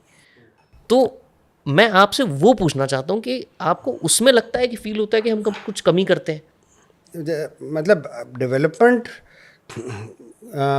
जो मतलब आपको हिल्स एरियाज में करना है, you have to take in point in fact the geology of the area. अब आपके लैंडस्लाइड्स क्यों हो रहे हैं? क्योंकि आपने मतलब हमारे हिल्स जो हैं, हिमालयन हिल्स जो हैं, खासतौर से जो जो जो लोअर रेंजेस हैं, they are soft hills. Correct. तो उसके ऊपर आप आरसीसी की बिल्डिंग खड़ी कर दीजिएगा तो वेट नहीं ले पाएगा वो। और जो पेड़ उसको बांध के रखते थे वो आपने हटा वो दिए। आपने काट दिए, तो ऑब्वियसली वो लैंडस्लाइड होनी होनी। और कश्मीर की जियोलॉजी कैसी है? Different from? No, it's the same, it's more or less the same. Same geology. वहाँ पे भी लैंडस्लाइड्स बहुत होते हैं। बट बड़े हैं। आप जैसे आपकी जम्मू कश्मीर हाईवे जो बनती है उसमें मतलब every monsoon you will have a landslide and the road get blocked, या हेवी स्नोफॉल होगा तो road will get blocked. Lahaul Spiti का हाईवे बहुत बार बंद होता है, हमने सुना है। तो आपके सॉफ्ट हिल्स हैं, उसमें आपको टेक्नोलॉजी दूसरी इस्तेमाल करनी पड़ेगी। आप अगर पहाड़ काट काट के उसमें सड़क बनाते चले जाएंगे तो आपका वो वेट, माउंटेन उस वेट को नहीं ले सकता है। तो लिमिटेड करना पड़ेगा आपको। जैसे मैंने पहले भी अर्ज़ की कि आपको नंबर्स कंट्रोल करना है, डिस्पर्स करना पड़ेगा। एनीवे सर, मैं आपसे सिर्फ एक पर्सनल अब सवाल पूछूंगा। What is it that you are currently up to and what is your dream thing that you are doing right now? किस पे आप काम कर रहे हो अभी? नहीं, काम तो मैं बहुत सारी चीज़ों पे कर रहा हूँ। जैसे आपके साथ बात करना, ये भी एक काम ही है। But apart from that my major goal has been कि that I want to create empowerment in my area. क्योंकि हमारे पास in area as in the place where you have been from? I belong to UP. It's a place called Tilhar, it's in district Shahjahanpur. वहाँ पे हमारे कुछ charitable schools हैं और हम एक चैरिटेबल ऑर्गेनाइजेशन भी चलाते हैं by the name of Gurgia charities. हमारा ये है कि आई वांट कि apart from the school we create an opportunity for people to learn skills. तो जैसे हमने कंप्यूटर स्कूल शुरू किया तो हम कंप्यूटर वहाँ पे हमने गवर्नमेंट से के एक्रेडिशन लेके नाइलेट से we can do certificate courses. Then I've opened up a kind of a digital library where we provide free Wi-Fi for people to come and sit and do their studies. क्योंकि अब सबके घर तो छोटे छोटे हो गए, तो बच्चे के पास मतलब अब मेरे ख्याल से छोटी कस्बे के अंदर ये मतलब या गांव में किसी का नहीं, बच्चे के पास वो कमरा ही नहीं होगा ना। आप जिसके घर में 4 कमरे या 3 कमरे का मकान है, वो अपने एक बच्चे को एक्सक्लूसिवली पढ़ने के लिए कमरा तो दे नहीं पाता है। तो बच्चे वहाँ हमारे पास आ जाते हैं। तो वहाँ पे जो बैठ के फिर उनको एक तो बिजली या गर्मी पे हम एयर कंडीशनर चला देते हैं तो उनको ठंडा माहौल मिल जाता है, तो वहाँ बैठ के पढ़ते हैं। मैं बच्चों से कभी कभी बात करता हूँ तो उनके एस्पिरेशंस हैं, कोई कॉम्पिटिटिव एग्ज़ाम में जाना चाहता है, कोई इंजीनियरिंग करना चाहता है, कोई फोर्सेस में करना चाहता है। और एक हमने वहाँ पे कोचिंग सेंटर खोल रखा है जिसका नाम रखा गया IG साहब अकेडमी। तो वहाँ पे जब कोई मतलब पुलिस की भर्ती है, आर्मी की भर्ती है, पैरामिलिट्री की भर्ती है, इंक्लूडिंग जहाँ पे भी फिज़िकल एक रिक्वायरमेंट है, तो उनके लिए हमने कोचिंग रखी है कि बच्चे आके अपने मतलब सीखें। क्योंकि अब बहुत सारे एग्ज़ाम्स ऑनलाइन हो गए, तो हमारा जो देहात का बच्चा है वो कभी कभी मतलब वो कंप्यूटर देख के ही घबरा जाता है। सीधा जाके एग्ज़ाम में बिठा दो अगर उसको। तो उसकी ट्रेनिंग करते हैं कि एग्ज़ाम शीट कैसी आएगी, आपको कंप्यूटर में कैसे करना है, कैसे आपको देखना होगा। तो उसके लिए हम उसको वो भी कोचिंग देते हैं। हमने वहाँ पे ग्राउंड बना दिया जहाँ पे वो रनिंग और फिजिकल अपने वो कर सकते हैं, टाइमिंग कर सकते हैं। अब जैसे 1 मील की दौड़ जो है वो करनी होती है 5.5 मिनट में, तो बच्चा गाँव का दौड़ सकता है मगर उसको वो कैलिब्रेट नहीं कर पाएगा। बहुत सारे तो जो है वो तफरी में मतलब पहली 200 मीटर में दौड़ जाएंगे, उसके बाद सांस निकल जाती है, तो रेस ही नहीं कंप्लीट कर पाएंगे। तो उनको कैसे दौड़ना है कि वो 1600 मीटर जो है वो कंप्लीट कर लें। अब शायद 1500 मीटर कर दिए, तो मतलब बेसिकली 1 माइल हुआ करता था पहले। तो वो चीज़ें हैं, तो उस तरह की ट्रेनिंग कर रहे हैं। उसी को हम कन्वर्ट कर रहे हैं स्पोर्ट्स ग्राउंड में। क्रिकेट है, फुटबॉल है, हॉकी है, तो उसकी भी हम लोग कोचिंग शुरू कर देंगे, स्पोर्ट्स में कोई इंटरेस्ट अगर हो। Then I am opening up an agriculture school कि मॉडर्न एग्रीकल्चर कैसे हो सकता है। जैसे वहाँ पे ज़मीनें छोटी हो गई लोगों की, बढ़ते किसी के पास एकड़ है, मतलब 85% of India's farmers own less than a hectare of land, मतलब 2.5 एकड़ से कम है होल्डिंग। तो वो उस फार्म को कितना प्रोडक्टिव बना सकता है। अगर वो ट्रेडिशनल फार्मिंग करेगा तो वो कितना उसमें उगाएगा, कितना वो खाएगा, कितना वो नेक्स्ट क्रॉप के लिए रखेगा। करेक्ट ना वो ट्रैक्टर्स ले सकते इतने ट्रैक्टर छोटे ट्रैक्टर फार्म्स तो के लिए। छोटा ट्रैक्टर भी बन गया है, हाँ। मगर वो छोटा ट्रैक्टर भी बहुत बड़ा है उतने फार्म। हाँ करेक्ट। अब मसलन मैं अपने लिए ट्रैक्टर नहीं रखता हूँ, आप खुद फार्मिंग करते हैं? हम खुद फार्मिंग करते हैं। With despite that my land holding I don't find the tractor viable. हम किराए पे लाना पसंद करेंगे। बिल्कुल। तो हमारा जो वो है, मतलब एक फार्म पे रखता हूँ, एक पे नहीं रखता हूँ। तो बेसिकली वही है कि मतलब उसकी इकोनॉमिक्स वर्कआउट करनी। अब जैसे मन्योर है, अब सब लोग तो केमिकल फर्टिलाइजर्स इस्तेमाल करते हैं, यूरिया हो गया, डाया हो गया, और उस फर्टिलाइजेशन का, पेस्टिसाइड का करने के लिए जो हमारा आहार है वो कितना पोल्यूटेड है, और उसके जो बीमारियां उसकी वजह से फैलती हैं वो उसका हमें आइडिया नहीं है। बिल्कुल। तो हमको जो पहले होता था, ये नहीं कि पहले केमिकल फर्टिलाइजर इस्तेमाल नहीं होता था specially after the green revolution, मगर ये कि जो नेचुरल मैन्योरिंग है उस पर ध्यान नहीं चला गया, क्योंकि प्रोडक्टिविटी बढ़ानी है ना लोगों को। हाँ, मगर वो ग्रीन मैन्योरिंग से और बढ़ेगा, आपकी क्वालिटी ऑफ सॉइल रिटेन होती है। तो वहाँ एडुकेशन की कमी है, वहाँ पे सिखलाई है।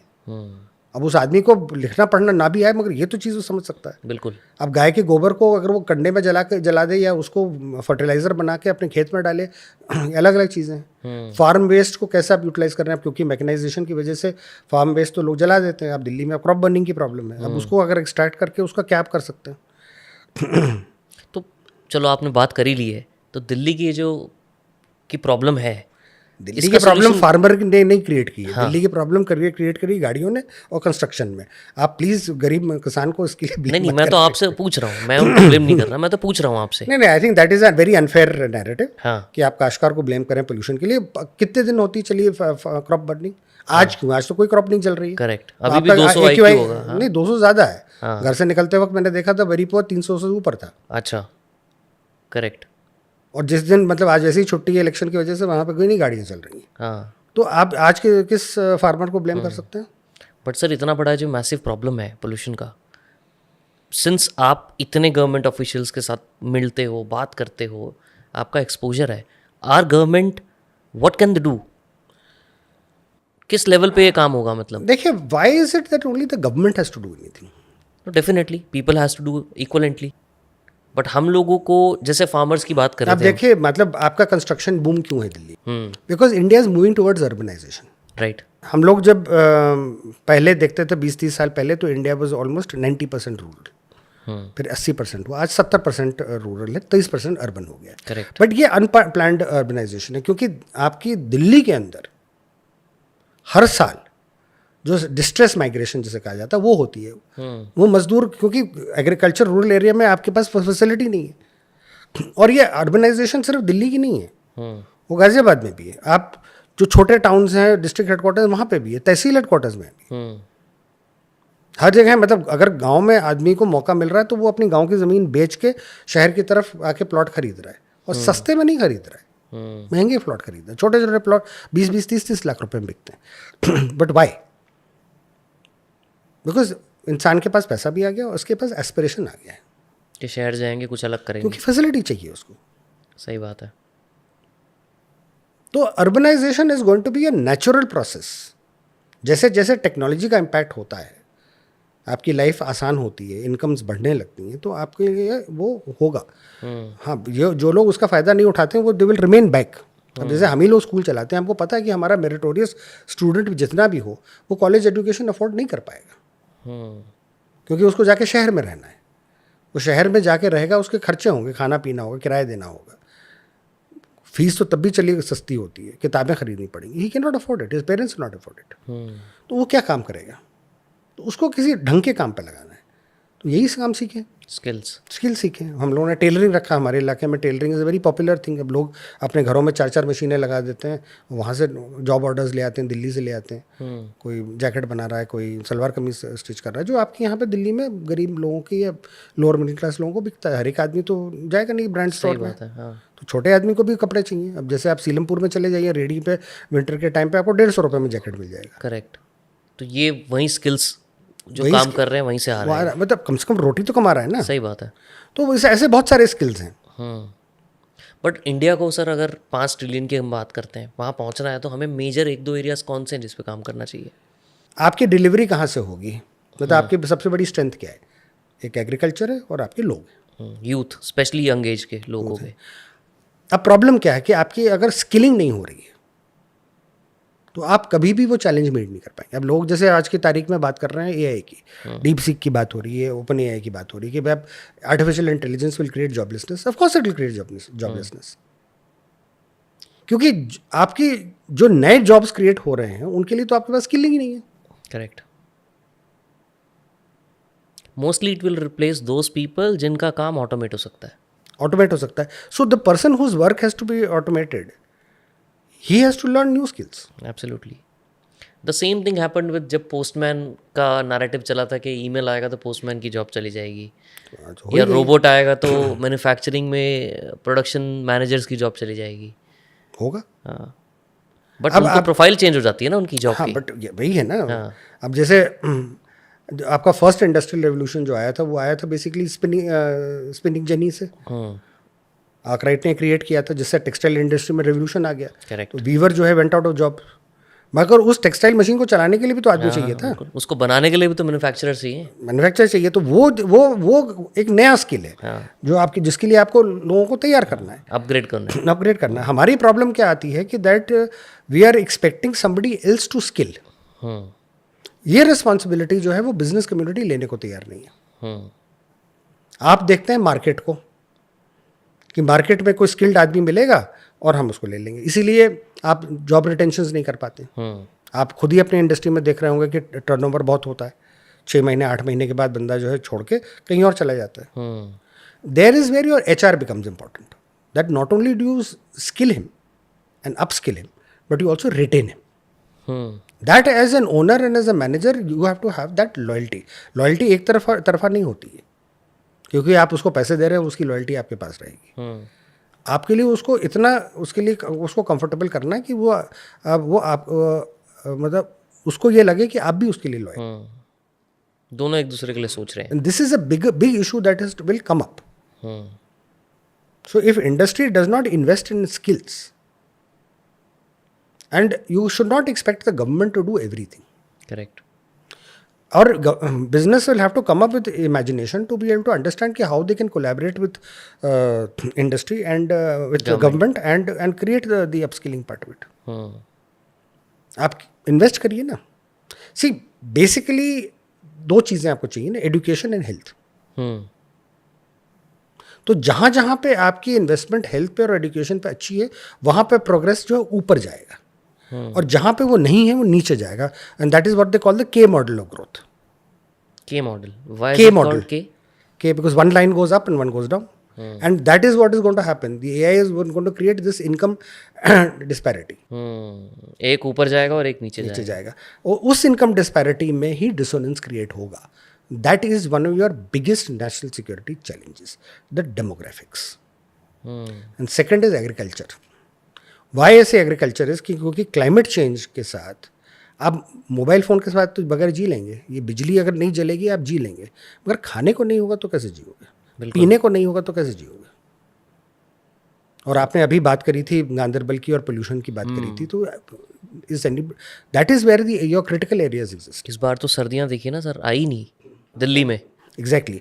अब सर्दी क्योंकि कम हुई है तो आपका वीट का ग्रेन प्रोडक्शन कम से कम 15 से 20% गिर जाएगा। हाँ, क्योंकि अर्ली राइपनिंग होगी, वही इन्फ्लेशन कॉज करेगा, सप्लाई शॉर्ट करेगा। अब मैं आपको बता सकता हूँ कि जो हमारे अनस्क्रूपलेस ट्रेडर्स हैं, जैसी वीट करेगा वो हज़ारों टनों में वीट को होल्ड कर लेंगे। और डबल इन्फ्लेशन होगा, प्राइस और जैसे ही वो होल्ड होगा गवर्नमेंट तो MSP पर खरीद लेगी, और जैसे ही वो रिलीज़ होने का, मार्केट में रिलीज़ होने की बात आएगी, ये दुगने प्राइस पर, कम से कम डेढ़ा प्राइस पर बेच देंगे। और दूसरी प्रॉब्लम ये है कि आपकी जो कलेक्शन है वीट का, उसमें भी डिस्पर्सल फार्मर को प्रॉब्लम आती है। अब 1 एकड़ का प्रोड्यूस जो है वो कितना होगा? आई डोंट नो, मैं तो बिल्कुल आइडिया नहीं है इस बारे में। मतलब वीट का हम लोग मतलब 18 क्विंटल 20 क्विंटल से ऊपर नहीं होना है 1 एकड़ में। 1 एकड़ में तो वो 18 क्विंटल 20 क्विंटल आधा ट्रैक्टर लोड कहाँ लेके जाएगा? फिर उसको लाइन में खड़ा होना, ये करना, तो उसमें भी वही होता है, he is in a hurry to get. आड़ती को बेच देते हैं। आड़ती को बेच देते हैं। या बहुत सारे लोग जो हैं वो मतलब उससे खेत पे ही खरीद लेंगे, तो ट्रांसपोर्टेशन और डिले की उनकी प्रॉब्लम हो जाती है। बिल्कुल। तो ये सब चीज़ें हैं जो सिस्टमिक प्रॉब्लम हैं और इनको रिजॉल्व करना पड़ेगा। And if you don't play attention, क्योंकि जो अदर आपकी प्रॉब्लम आ रही है जिस पे हमारा अटेंशन नहीं जा रहा है, it is stunting of the population. आप रूरल एरिया में चले जाइए, सेमी अर्बन एरिया में चले जाइए, दिल्ली से आप 20 किलोमीटर बाहर चले जाइए, तो बच्चे के लड़के की कद काठी देखिए, आपको सब शॉर्ट इन हाइट, कमज़ोर से लगेंगे। अच्छा।